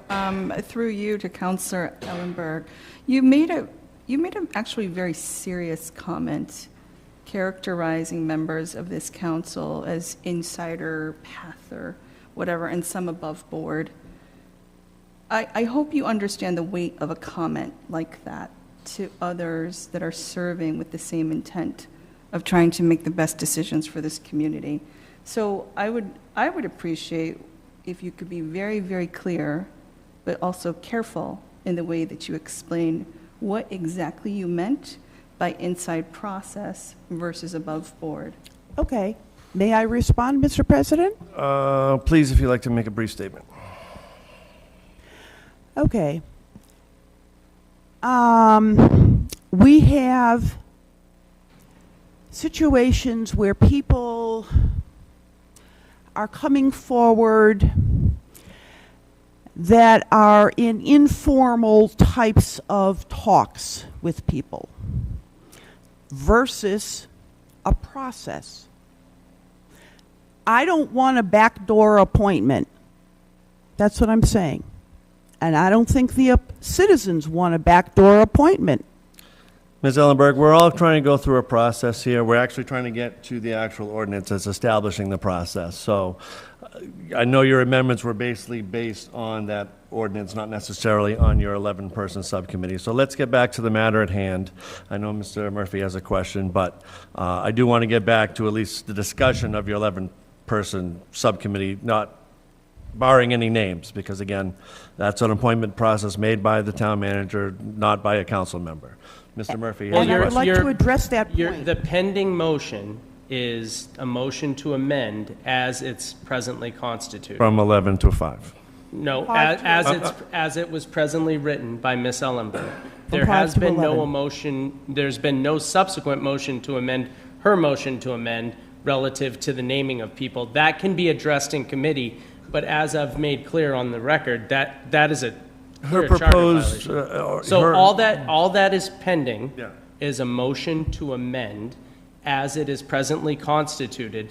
That amendment would go to committee. It doesn't mean it will get voted, but Yeah, but that's the what amendments that she submitted, Council, or regarding the ordinance establishing the process, her original motion she made earlier was just regarding the rules and procedures that we sent the ad hoc committee order to rules and procedures. She was making a motion to change that from 11-person. Right, but that's 5 already to been 11. that's already been referred. No, but you stated that she wanted to make a motion to change. She's making a motion to amend, I believe, and correct me if I'm wrong, Ms. Ellenberg, but you're making a motion to amend proposed ordinance DFY 25-005. We haven't even gotten to that yet. Well, I thought you were addressing what we were going on with -009 after we voted to send to rules and procedures. You've already If I voted may. that was already voted to send to rules Right, and procedures. but you were saying- You moved on to the next. I hadn't gotten Proposed- to that yet. You allowed her to make a motion to on change process. the process from ad hoc from 11 to 5. Right, From so. 5 the- 5 to 11. The motion we are presently on, the ordinance we are presently on, is proposed ordinance DFY 25-005. I haven't even started the Right, discussion on that yet. action has already been taken on the prior, it has already been sent to committee. So we can't take any further action on that. Correct, it's All right. already, the action is gone, it was sent to committee by you all. Okay. If Then it you- was a if- miscommunication. And I also am of the understanding, based on the way that it's chronologically placed in your agenda, that Ms. Ellenberg's amendment relates to D-FY 25-005, but correct me if I'm wrong. It relates to Mr. Counselor Murphy's Right. process Right. that he is proposing. Okay, you guys can finish your argument, but, so that is correct. So what I'm saying is, where you're at in your agenda, just so we can all get on the same page, is this. The prior legislation for the preliminary screening ad hoc committee is done. You took a vote, it has been moved to committee. Okay. There are no more votes to be taken on that. You can take votes and amend it later, but that, you've taken your vote, that has been moved to committee. So the committee's in charge of that for now. But Now you are on, didn't you say we could amend it? this is the now confusion, you're Council. now you're on proposed ordinance FY 25-005, which is Mr. Murphy's ordinance. Ms. Ellenberg, you proposed an amendment to that ordinance, I believe. However, you all need to do it in the proper way. So I think the first step, if you are intending on proposing amendments to that, are as follows. Number one, that has to first go to the floor, and you have to determine, you should make a motion to what committee it's going to go to. correct? Yes. Number two, at that time, Ms. Ellenberg, you can move to make a motion to amend, take a vote on the amendment, and then take a vote on moving it to committee. Does that make sense? Yes, and then I agree that's what her amendment was written for, to Okay. address that, that ordinance, which we haven't started discussion on yet. The other She ordinance tried is- to make a motion to change 11 to 5 after we referred to rules and procedures, so It's that already was taken been out of voted. order. Yeah, it's already in committee. All You right, voted that's it fine. to So committee. that's taken out of order. So then we will go ahead and move forward to discussion of the proposed ordinance FY 25-005, an ordinance establishing the process of hiring a town manager.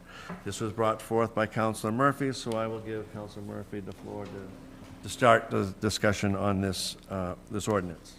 Yeah, I'm not sure there's much I can add. If you haven't watched the town council meeting over the last 2 months, you'll understand why we need this written down in writing, right? So in all seriousness, I put forth a plan that will take place now and in the future for any opening of a town manager position. And so hopefully future town council members can follow a step-by-step process when a vacancy occurs for the town manager position that's clearly outlined and can be actionable so that we don't result in the delay that we've experienced over the last 45 plus days. I think I address committee, interview process, appointment process, and I tried to be as thorough as possible. I've used other towns' processes. I've used citizens' input in here. I've used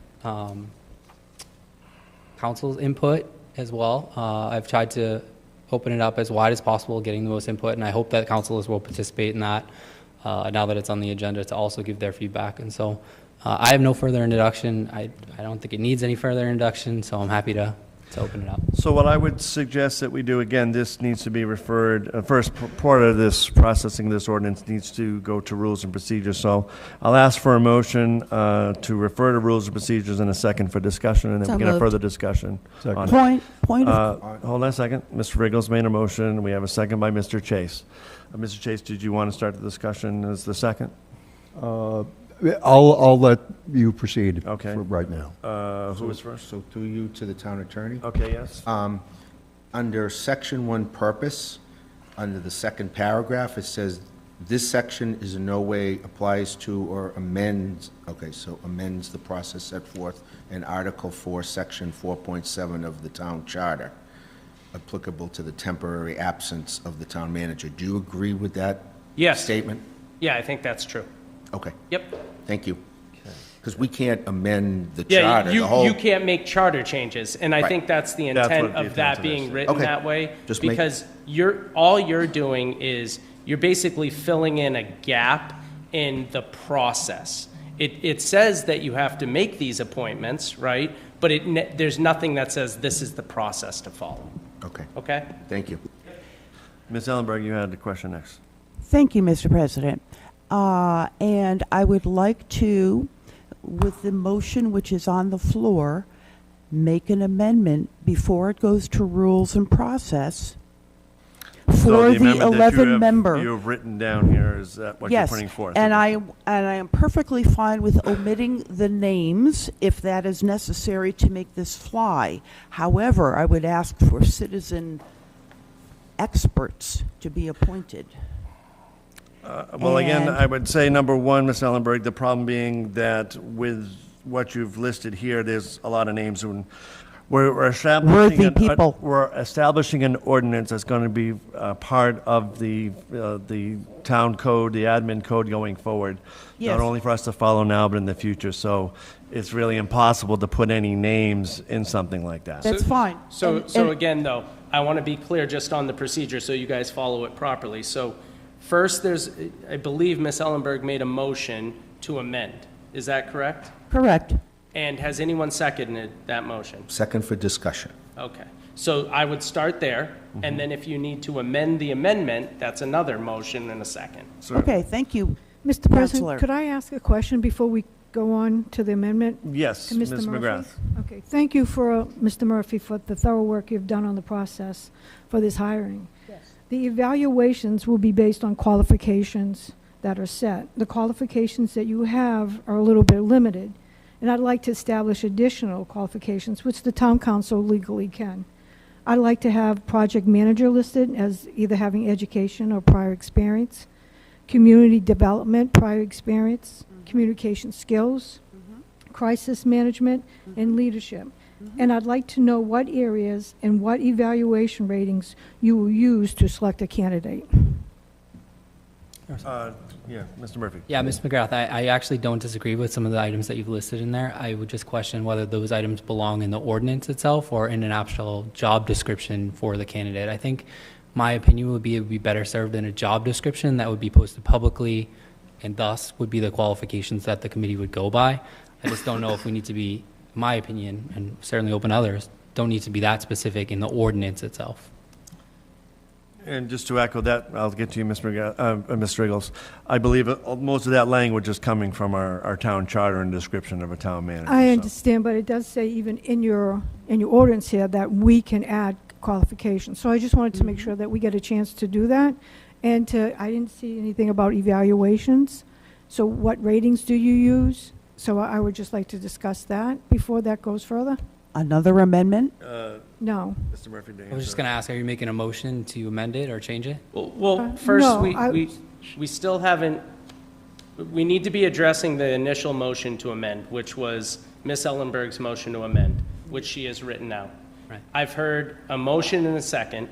I think the discussion needs to be limited to that until you all vote that, and then you can move on to the next motion. Amendment of the amendment type of thing. Ms. Riggles, question regarding the current motion then. Yes, thank you, Mr. President. Town council actually said exactly what I was going to say, that we were off topic based on what was on the floor. Certainly. So going back then to Ms. Ellenberg, do you have any amendments that you want to make to your ordinance at this point in time? I will speak to my intention to amend the amendment.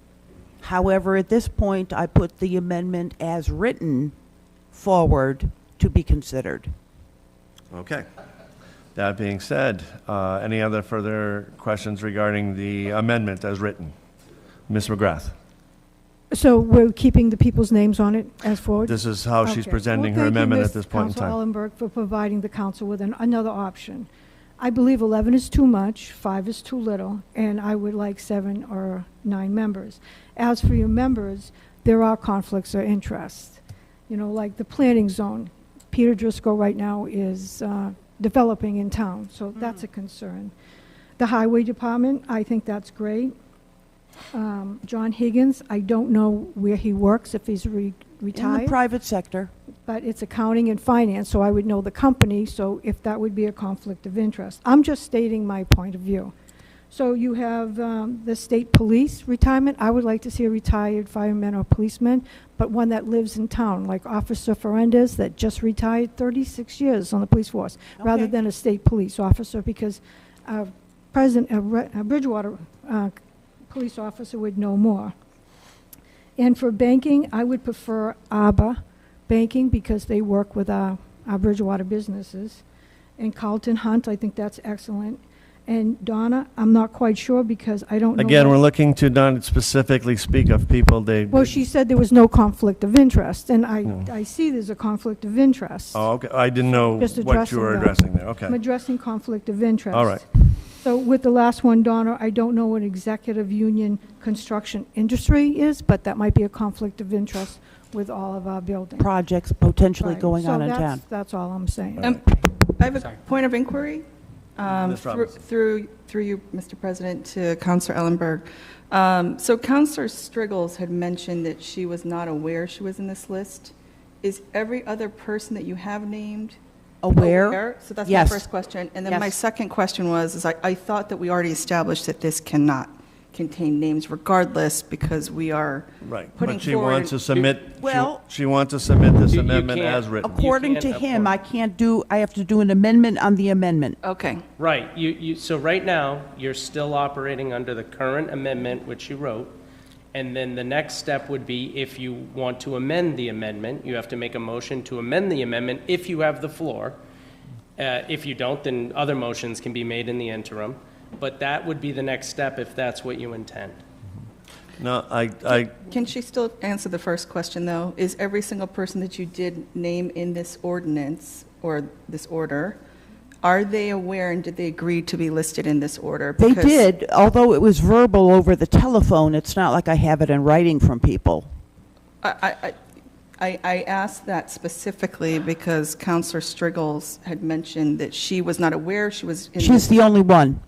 But I thought she would be So- flattered at being put on the So committee. actually, I didn't intend to share this, but I did have somebody from that list contact me, and they were also not aware. So that is why I'm asking. So I would just, I think it's just helpful that we, again, follow the process. Thank you, Ms. Robinson. Mr. Murphy? Yeah, I think we've debated this enough, so I'd like to make a motion to limit debate and a motion to. Okay. So, motion made to limit debate and second. Roll call vote to end debate on the matter. Ms. McGrath? Yes. Ms. Striggles? Yes. Ms. Ellenberg? I'm sorry, Mr. Chase? Yes. Mr. Lindy? Yes. Dr. Perry? Yes. Mr. Murphy? Yes. Ms. Ellenberg? Yes. Ms. Robinson? Yes. Mr. McKinnon? Yes. Thank you. 9 in favor, 0 against. So So the vote you're taking now is on the amendment first. the vote, yes, we're taking a vote on the amendment as written by Ms. Ellenberg. I need a roll. I'll make a motion to send a rules and procedures? Or, No, we're or not just there mo- yet. all right. There's already a pending motion for rules and That'll come procedures. back. There was a motion to amend on top of your motion. Okay, I'd of like to Ms. make a- Ellenberg. So now you have to take a roll call vote of Ms. Ellenberg's motion to amend. Right, so I have to make that motion to amend. No, No, you don't no, have to that- amend anything. It's already pending. Yeah. You have to That's- take a vote now. So I'm asking for a roll call vote on Ms. Ellenberg's amendment Motion as to amend. written. Yep. Can I ask a question of the town attorney? Can Ms. Ellenberg remove that? Names? I gave her the opportunity to remove the No, names. she didn't. declined. No, because you Okay. just limited the debate, so Right. No, now. no, I want to do that. Did you I move? thought you told me I couldn't do that. No, I gave you the back of the floor, Ms. Ellenberg, asking if I you wanted to certainly make any didn't say that. amendments to your amendment, and you declined to make any amendments. Well, I now change my Well, it's position. too bad. We've already ended debate. We're moving on to the amendment as written. Okay. So roll call vote onto the amendment as written. Please, Josh. Mr. McKinnon? No. Ms. Robinson? No. Ms. Ellenberg? Yes. Mr. Murphy? No. Dr. Perry? No. Mr. Lindy? No. Mr. Chase? No.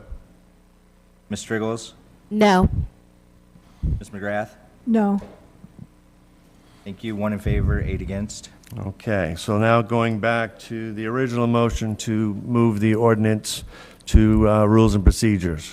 Roll call vote, please. Ms. McGrath? Excuse me. What are we doing now? It's getting The real. original motion on the floor was to move this ordinance to rules and procedures for review. Mr. Murray's. Yes. Murphy. Murphy, I mean, I'm Councilor sorry, Murphy's, Murphy? yeah, the ordinance. This is step one for this ordinance, is to go to rules and procedures. I wasn't sure Point if we of were order? done with the debate of it or the discussion of it. That's Point what of I order? was We confused because took a we were vote to end- interrupted by the amendment. And discussion was on the, okay, so we can reopen discussion? So I would Okay. like to make a motion to amend that original amendment as suggested by the town attorney. Will anyone That- second that? That motion already failed. That motion's failed, we can't bring up that motion. Are you making a new motion to amend Yes. it? Oh, What is the current motion? The current motion is to accept the amendment without names. We've already defeated the amendment as written. No, That's it what- had, it, as written, had the names on it. Yeah, but we can't bring up the same, Why not? Without names. She can make a motion to amend. okay, Without That is names. different than the prior motion to amend. okay. And you all can discuss it or second it or do what you want and then move forward on that one. And then you have to eventually get back to your procedural one. But Seems like we're each going time back you- in circles then. You are. Each time you move a question, it needs to be by 2/3, and only the person with the floor has the ability to move the question. So where you're at right now is You were on your motion to refer. There Correct. has been a new amendment made to the motion to refer, or to the underlying order that will be referred. That order, or that motion to amend is different than the prior, so it's allowed. Well, okay. And then you can have discussion on that if that's what you all choose. Thank you. Thank you. So your And current we've, motion is what, Ms. Ellenberg? and I would like to move the amendment without names as suggested and put that up for a vote. Do you have a second on that? I'll second it. We have a second by Mr. So are you making a motion to amend and a motion to move the question? Or what is, I was making a motion to amend, to amend move- in the way? To move this amendment. No.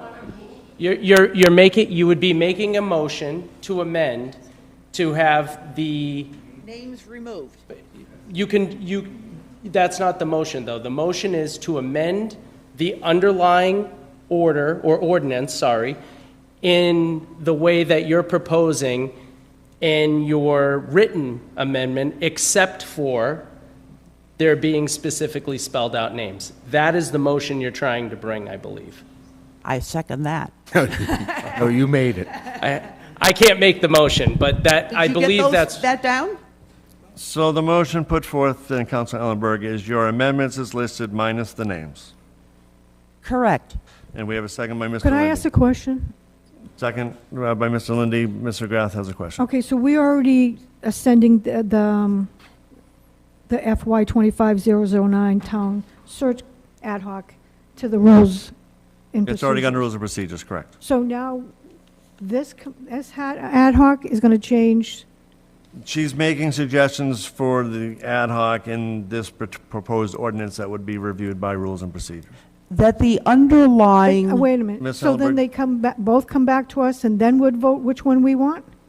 No, again, the ordinance for the ad hoc is its own, or I should say is its own order. Right. This ordinance does discuss a 5-member ad hoc. She's suggesting making amendments to that within the ordinance, which will be reviewed again by rules and procedures.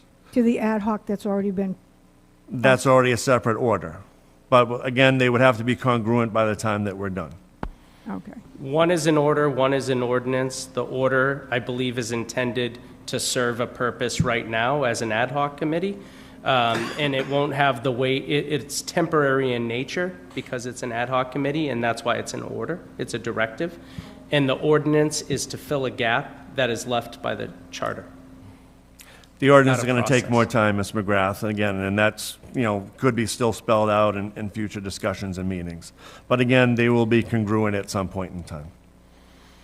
But she's making potential amendments to it now that we're taking up as a discussion and vote on. So right now, her motion is everything she has amended as written, taking out the names, but that basically leads the listing of what she has on the right-hand side. So I have a motion and a second. So it just goes to rules and then we'll vote it on next time. Well, this is, again, amendments could get passed on that rules and procedures would review, yes. Can I ask a question? Mr. Clarifying question? Yes, Mr. You Murray. said she's eliminating the names but keeping the. I could get clarification. Are you leaving the qualifications, or are we taking those out as well? Mr. President, may I ask Mr. Murphy what he suggests? This is your amendment, so. I'm just asking to clarify. Yeah. What is your Okay. desire on your amendment? The desire of my amendment is to have qualified people. Right, but you still listing, are you going But I'm by the still people, putting the qualifications? departments that you listed? Are you keeping those as listed? Yes. All right. So any further discussion on the amendments as listed? Seeing none. So- I'm sorry, Ms. Striggles, I didn't see your hand. I have a point of clarification. Are we striking all of number 3? I Or believe she are we just- leaving job descriptions of what people do? That's what she just normally? said. She's leaving the job descriptions, Job just taking out the descriptions. names. Can I ask the reasoning of that? The They're reasoning, the they're- reasoning. Only because they're vague, so I'm just asking. Yes, Ms. Riggles, Ms. Ellenberg, you may address Thank Ms. you. Riggles' question. My feeling is that the search committee ad hoc people should come from different backgrounds and thus be able to ask the questions of the candidates of things that they know about. I'm not qualified to be a project manager. I know that. I need someone else who can ask those questions. That's why I want qualifications in the ordinance. So thank you for that. Wouldn't your line item on number 1 qualify that, of just listing it as citizen experts and leaving it up to the rules and procedures to define, maybe, or in the overall ordinance what those citizen experts would be, instead of listing them how they are right here? So are you proposing another amendment on top of the amendment? No, I'm just trying to lose any confusion about the amendment that we currently have. If we're eliminating names, I feel like the job description should probably go with them. Well, I'm moving it with the job descriptions. Okay. Thank you. Thank you, Ms. Ellenberg. Any other questions? Okay, so the vote now, a roll call vote to vote on the amendments as listed by Ms. Ellenberg, striking the names, but everything else still present. May I have a roll call vote? Josh? Ms. McGrath? No. Ms. Striggles? No. Mr. Chase? No. Mr. Lindy? Abstain. That's a no. Dr. Perry? No. Mr. Murphy? No. Ms. Ellenberg? I will abstain also since I'm naming myself on the committee. No. It's equivalent to a no. Ms. Robinson? No. Mr. McKinnon? No. Mr. President? What was that? 0 in favor, 7 against. And 2 abstains, which essentially no. Okay. Can Question, I Mr. ask Lindy. the town attorney through you, can you read to me the language in the charter that says an abstention is a no? Yeah, so we tally votes by way of counting affirmative votes. So if you don't vote in the affirmative, it counts as a negative. And that's why a tie fails. That's why we only count votes in the affirmative. Do we also use Robert's Rules of Order? You can abstain, but an abstention under the way that we tally votes is a no. Essentially a no vote. Because we count votes in the affirmative. Doesn't make sense to me. Well, or part 2 is you... Abstain is take no position. I agree with Ms. McGrath on you're a number. You're obligated to take votes. Right. And if you decide not to take votes by abstaining, that's a no. That's because we essentially a no count vote. votes in the affirmative. If I Can you can't read me that language? Yes, I'll find it in the charter and I will get it for you. Thank and you. I will be very clear about your obligation as a town councilor to take votes on every order that comes before you. And if you decide for yourself to abstain on a matter, you're actually not following what the charter requires you to do. And I'm counting it as a no rather than making an issue of it, frankly. Does it say any place in the charter that we follow Robert's Rules of Order or in our council procedures? Where it doesn't speak to it in other places. Right. That's right. Our own rules will take precedence over Robert's I rules. will make sure that I get that for you. Thank you. Okay, then. So going back to the original vote to send the ordinance DFY 25-005 to rules and procedures for review. I have a first and a second. Can I have a roll call vote, please, Josh? I'm sorry. Any further discussion on rules, on the ordinance as well? Because there was another vote for amendments. Is there any other further discussion on the ordinance itself?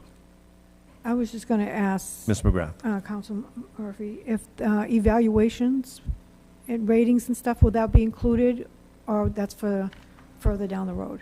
I actually don't have specifics on that in here. Okay. That certainly would be addressed once the town manager is hired, but not necessarily in the procedure of Well, hiring. evaluations is based on like when you interview someone, you have evaluation rates, so how well they were qualified, their strengths, their weaknesses. I was just wondering if that's going to be included. It's not included currently. Okay. But you're welcome to make an amendment, right, to include that if needed. You can always make amendments until it's voted out to committee, so. Again, if you have any potential edits or information you want to submit to rules and I'm just concerned how you procedure. rate who's qualified or not if you don't have evaluations. I mean, you just say, oh, he sounds good and we're going to bring him in. Usually, I mean, the hiring process that I've been involved in, they have evaluation points to, they're qualified, their strength in communication. So it's a set straight across the board for each candidate. I was just wondering. Right, how. and again, that's all, that's the details, when this is just a general overview of the procedure of what we will be doing to go through the process. Ms. Striggles, question? Yes, thank you. I think to add clarification is how I understood it was this is I don't want to call it a blanket process, but a pretty easy step-by-step process for us to follow, and that job description is going to be built by the ad hoc committee. Is that correct, Councilor Murphy? That's the impression, that they're going to be responsible for the job description?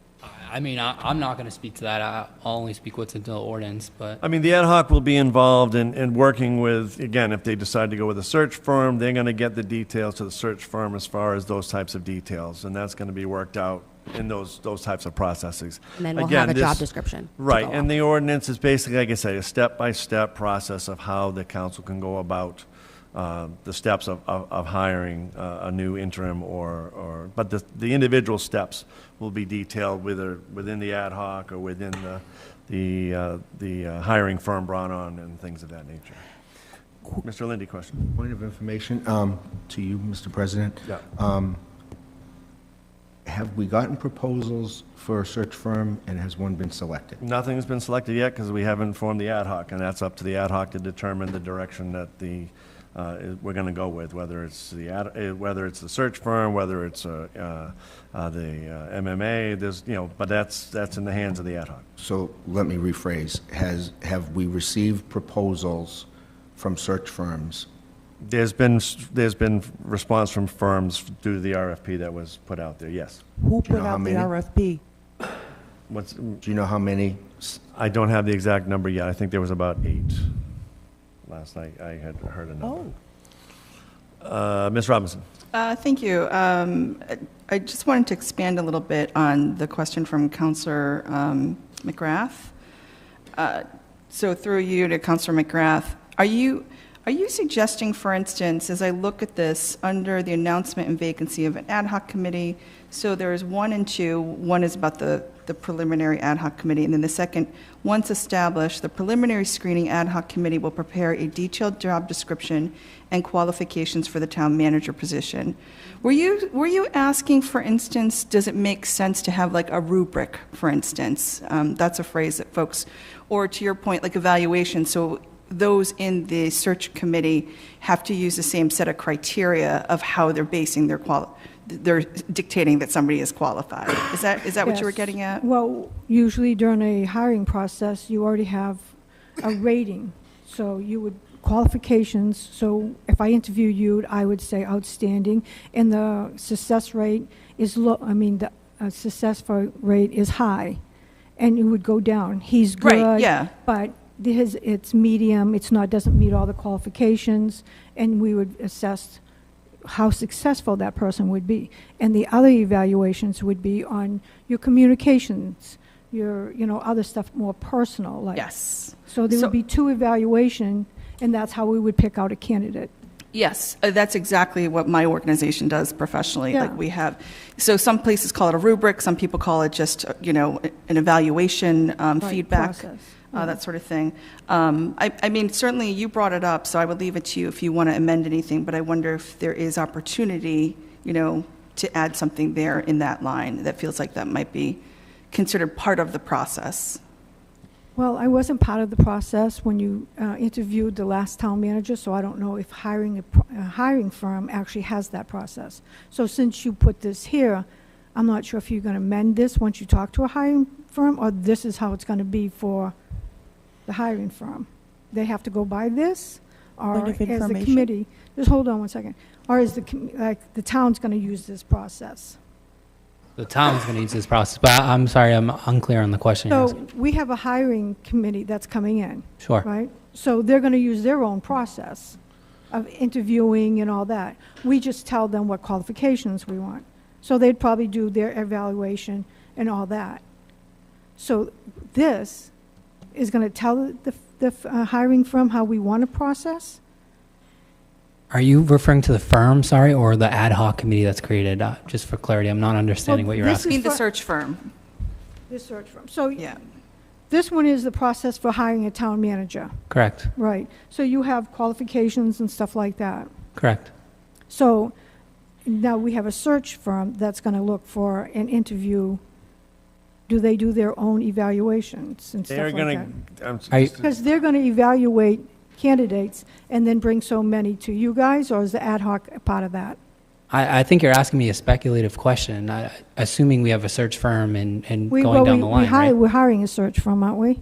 We're not right now. My understanding is the ad hoc committee will decide The that. ad hoc committee will decide that. So again, Whether we hire one or not? it's up to the ad hoc that's put together, that's deciding on the direction of if we're using an outside firm. More than likely, yes, but that's Thought we one of the voted on potentials. that. What's that? Didn't we vote on hiring a No, we did not. the permanent town manager? No, Is that we why haven't the gotten to town- that yet. We're establishing a procedure to get there. We're establishing an ad hoc committee, and the ad hoc committee will determine the procedure of bringing candidates to the table. More likely than going with one of the firms that responded to the RFP of the town. And then once that firm is chosen, that firm will come in and work with the ad hoc, with the council, with the public, to determine what type of candidate we want as a town manager, including qualifications, including many of the things that you mentioned. And then they'll gather all that information and look at the candidates they have, put together a group of 8 to 10, possibly maybe more, and present that to the ad hoc. The ad hoc will go through those. The town manager sent out a purview for The RFP went out to the firms, yes. look for hiring. But we haven't acted on any of that yet because that's the purview of the ad hoc once it's formed. So before this goes through, was it up to the town council to hire the firm? No, it's the purview of the ad hoc committee It's once always it's been that formed. way. Yeah, well, that's what we're trying to get to, yes. But before, was it the town council that would decide to hire which firm? No, It's always at the ad hoc. It's Okay. the ad hoc that typically will All go right, through and do thank that. Typically, but doesn't have to be. Can I just, real quick, I just want to interject. I did find that in your rules about the abstaining. So it's rule number 9 of the council rules. Viva voce and raised hands. It says every member present when a question is put shall vote unless the council for special reasons excuses him. Application to be so excused on any question shall be made before the town council has decided a question, and such application shall be accompanied by a brief statement of the reasons and shall be decided without debate.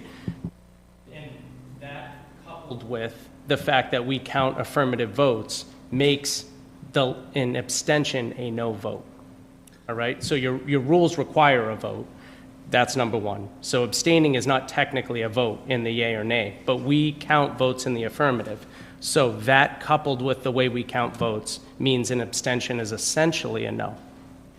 Okay. Can I ask him a question? Please go ahead, Mr. If you have a conflict of interest? You would say, I want to be excused from voting. Right. And then you would have an application to be excused on any question shall be made before the town council has decided that question. So if you knew in advance, I have a conflict of interest, you need to say, I need to be excused from voting on this question, and then the council as a body would decide, okay, you can be excused from that. So if my name was on the list, I could have said that? 100%. Okay, Yeah. then maybe I should have done that. It's just, you just can't abstain. That was my point. I've never been on a body before that. These are your rules. I didn't write them. So, yeah. Right then, so, any further questions? Yeah, Mr. Sorry, I just wanted to comment on Ms. McGrath's question one more time. I think your question about a rubric or a rating sheet, I think is perfectly relevant. I think is necessary. I think it would be the responsibility of the ad hoc committee to do this. I also am in full support of this being as transparent as possible, which is the premise for why I wrote this ordinance. And so I agree with you, what you're asking, but I think it doesn't belong in the ordinance itself. It belongs further down the line. And so that would be my suggestion. But above all else, I think it needs to be transparent. And I personally would like to see that rubric shared, as much as possible on what the committee is rating its candidates on. But I just don't feel like it belonged in the ordinance. So with that, I'd like to make a motion to move the question, please. Thank you. And do I have a second? Second. For Ms. Strigels. All right, we need a roll call vote to move the question so we can vote on sending it to Rules and Procedures. Mr. McKinnon? Yes. Ms. Robinson? Yes. Ms. Ellenberg? Yes. Mr. Murphy? Yes. Dr. Perry? Yes. Mr. Lindy? Yes. Mr. Chase? Yes. Ms. Strigels? Yes. Ms. McGrath? Yes. Thank you. 9 in favor, 0 against. All right, so we're now moving the question. The vote now is to move this ordinance to Rules and Procedures, and I again need a roll call vote. Josh? Ms. McGrath? Yes. Yes. Mr. Chase? Yes. Mr. Lindy? Yes. Dr. Perry? Yes. Mr. Murphy? Yes. Ms. Ellenberg? Yes. Ms. Robinson? Yes. Mr. McKinnon? Yes. Thank you. 9 in favor, 0 against. Thank you very much. So that moved to also Rules and Procedures. That ends the new business discussion for this evening. We will move on to citizen comments. If any citizens that are left over would like to come up and speak, please come up and do so. Name and address for the record, please. Lynette Delano, Chase, Old Farm Road, Bridgewater. I want to thank Ms. Robinson for her comments regarding comments made by other counselors today, which I found very disrespectful. You are speculating on 8 months away that people will not be here. You are not taking into account experience, and I find it incredibly disrespectful. Anybody else like to come up and speak? Mr. Wood. Thank you. Bill Wood, 388 Hayward Street.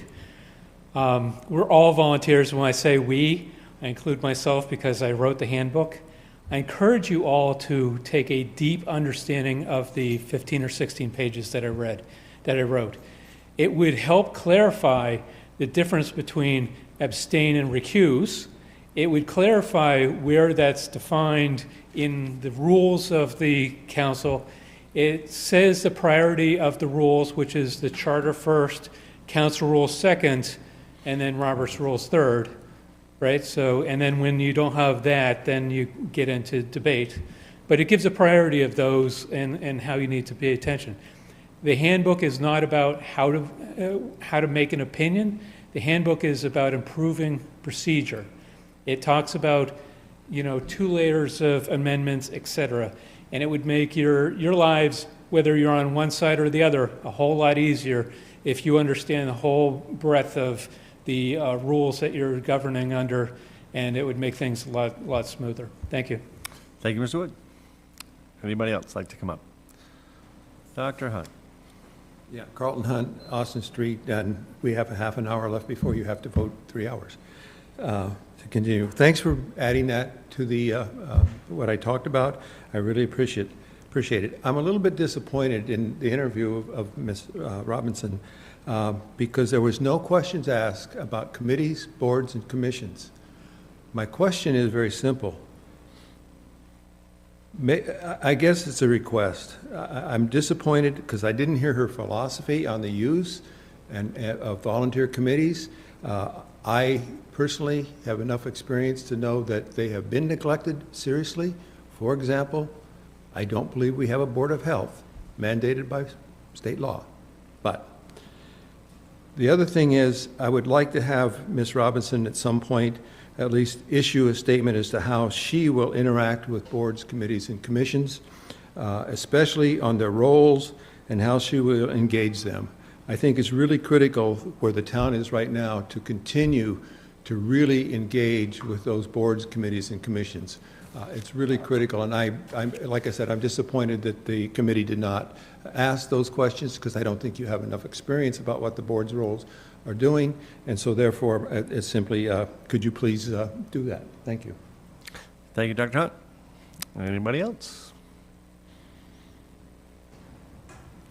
Please come on up, name and address, please. Good evening. My name is Eleanor Wentworth. I live at 14 Ridgewood Circle. I heard that in the process for looking for a new candidate, that they must be a resident of Bridgewater. We're a town of, what, 30-plus thousand people? That's how many people here living in the city, would be available and be still qualified, because that's what we're looking for. So I made the suggestion last night that if they were in agreement to moving to the city within 3 months, or live within certain, maybe 20 miles from the city, so that they'd be available. Just because if we're looking for the most qualified person, is it possible to get a full-time person from Bridgewater? That's it. Thank you so much.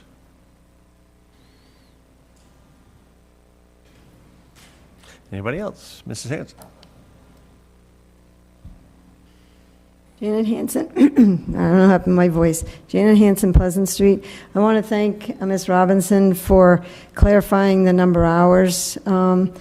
I don't know all the ins and outs of town managing, but it did reassure me a little bit.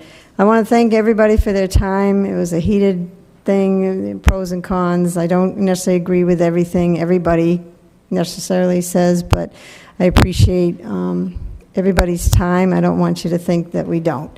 And I appreciate that we need to look at this carefully and not rush through. And I just hope everybody continues to get along. Thank you. Thank you, Mrs. Hanson. Anybody else? Going once, going twice? Okay.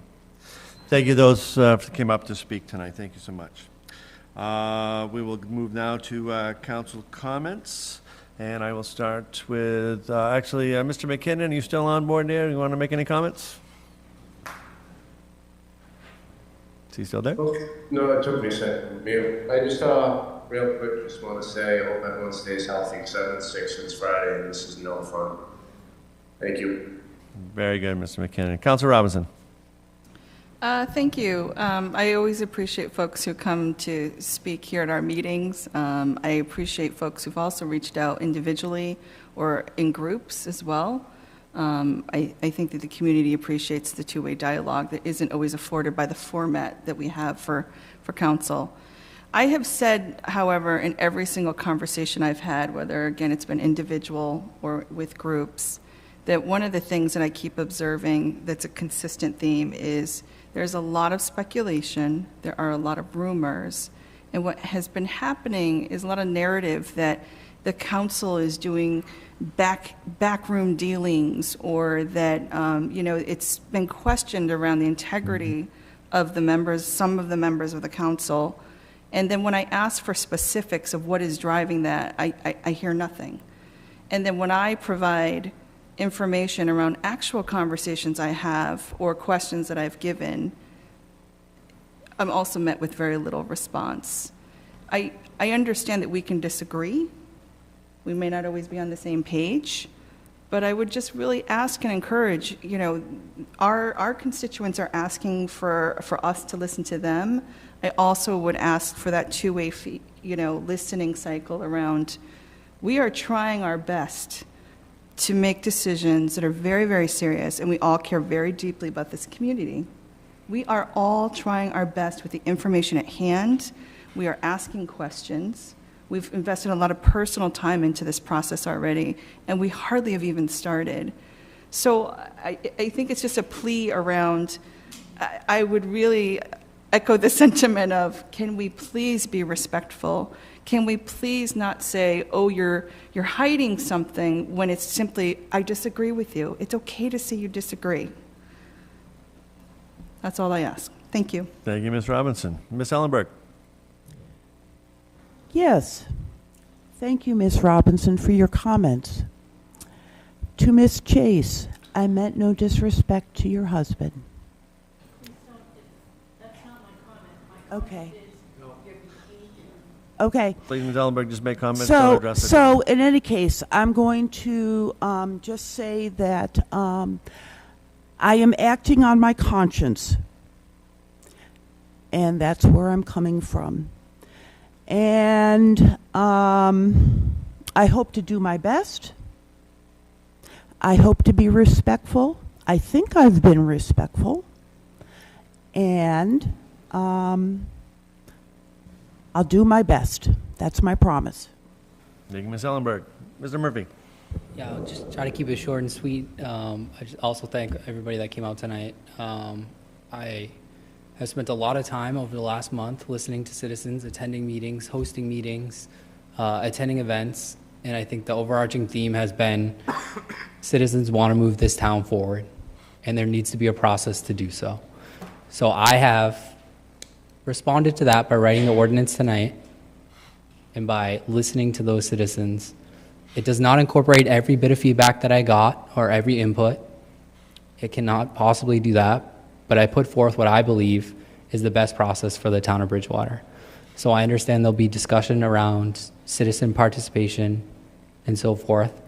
My personal opinion on that will be that citizens, employees, public safety, who are also employees, business owners, each of those individuals should have a say in this process. And if I am elected ultimately or ratified as a member of the ad hoc committee, I will personally ensure that this process is transparent and inclusive of all those individuals and more, because that's the commitment I think we should all make as elected town officials. So I understand the ordinance may not please everybody, but I will do my best to make it as transparent and as inclusive as possible. So that's my commitment. Thank you, Ms. Murphy. Mr. Lindy. Well, I was going to originally abstain on any council comments. However, I'm going to just state clearly that what I'm doing is what my constituents have asked me to do, to listen to them, to include them, and to be part of the process, not later on when there are focus groups. I also do not appreciate lectures from other counselors on how I should conduct myself, or former counselors for that matter. That's all I have to say. Thank you, Mr. Lindy. Mr. Chase. No, I think nothing further this evening, Mr. President. Thank you. Thank you, Mr. Chase. Ms. Striggles. Thank you, Mr. President. My one comment, I hear Councilor Lindy on his sentiments. I do, however, think that there's a level of decorum that needs to remain in this room, in this council chambers, not only for those in the gallery who are giving hours and hours as citizens to sit here and give us their feedback, but as councilors who are elected to be professional. I do think that there is a level of decorum that needs to be met. I also would like to mention that I know everyone that comes up, the citizens have said, we don't want the process rushed. We don't want the process rushed. I will tell you, we've spent 45 days talking in circles. It's not being rushed. We are listening. Please work with us. Please respect the time that we're putting in. I think the sentiments that you have made about the time and the energy that we're putting in, but please remain respectful. Some of us do still work full time, so we can't always answer you within an hour. We will get back to you, we promise. So just please work with us, please be respectful, and understand that we are taking this as it comes, and it has been a slow process. Thank you, Ms. Striggles. Ms. McGrath. Thank you, Mr. President.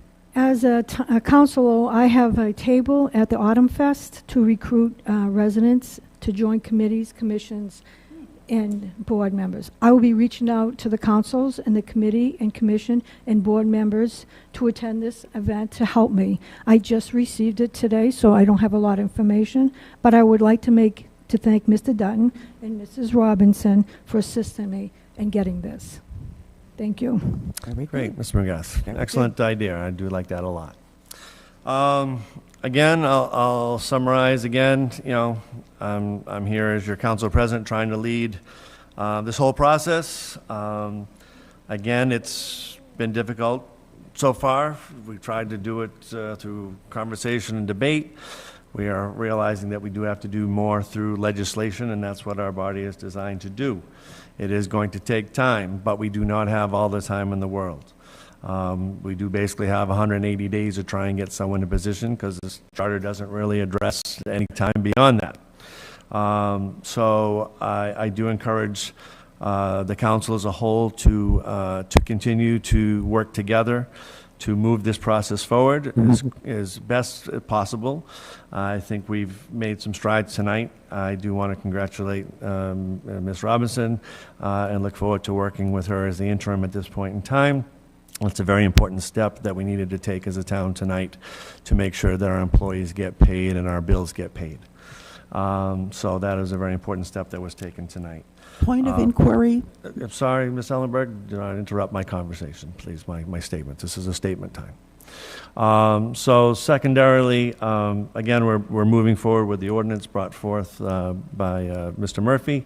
It is the backbone that we're trying to create that's going to help move forward this process now and hopefully in the future for future councils.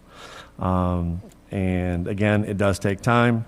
Again, as he mentioned, it's not going to meet everyone's expectations, but it's going to meet most, and hopefully it's going to give us the procedures that we need to go forward.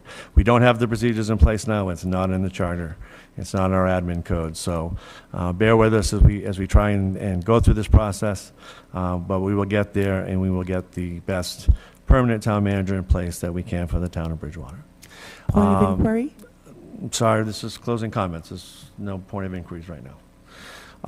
We do need to move to executive session to go over something this evening.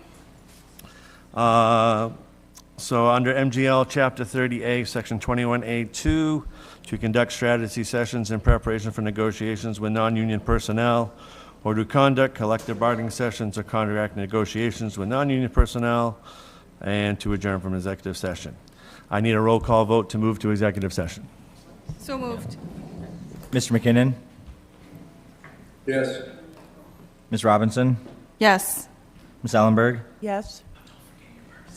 Mr. Murphy? Yes. Dr. Perry? Yes. Mr. Lindy? Yes. Mr. Chase? Yes. Ms. Striggles? Yes. Ms. McGrath? Yes. Thank you. 9 in favor, 0 against.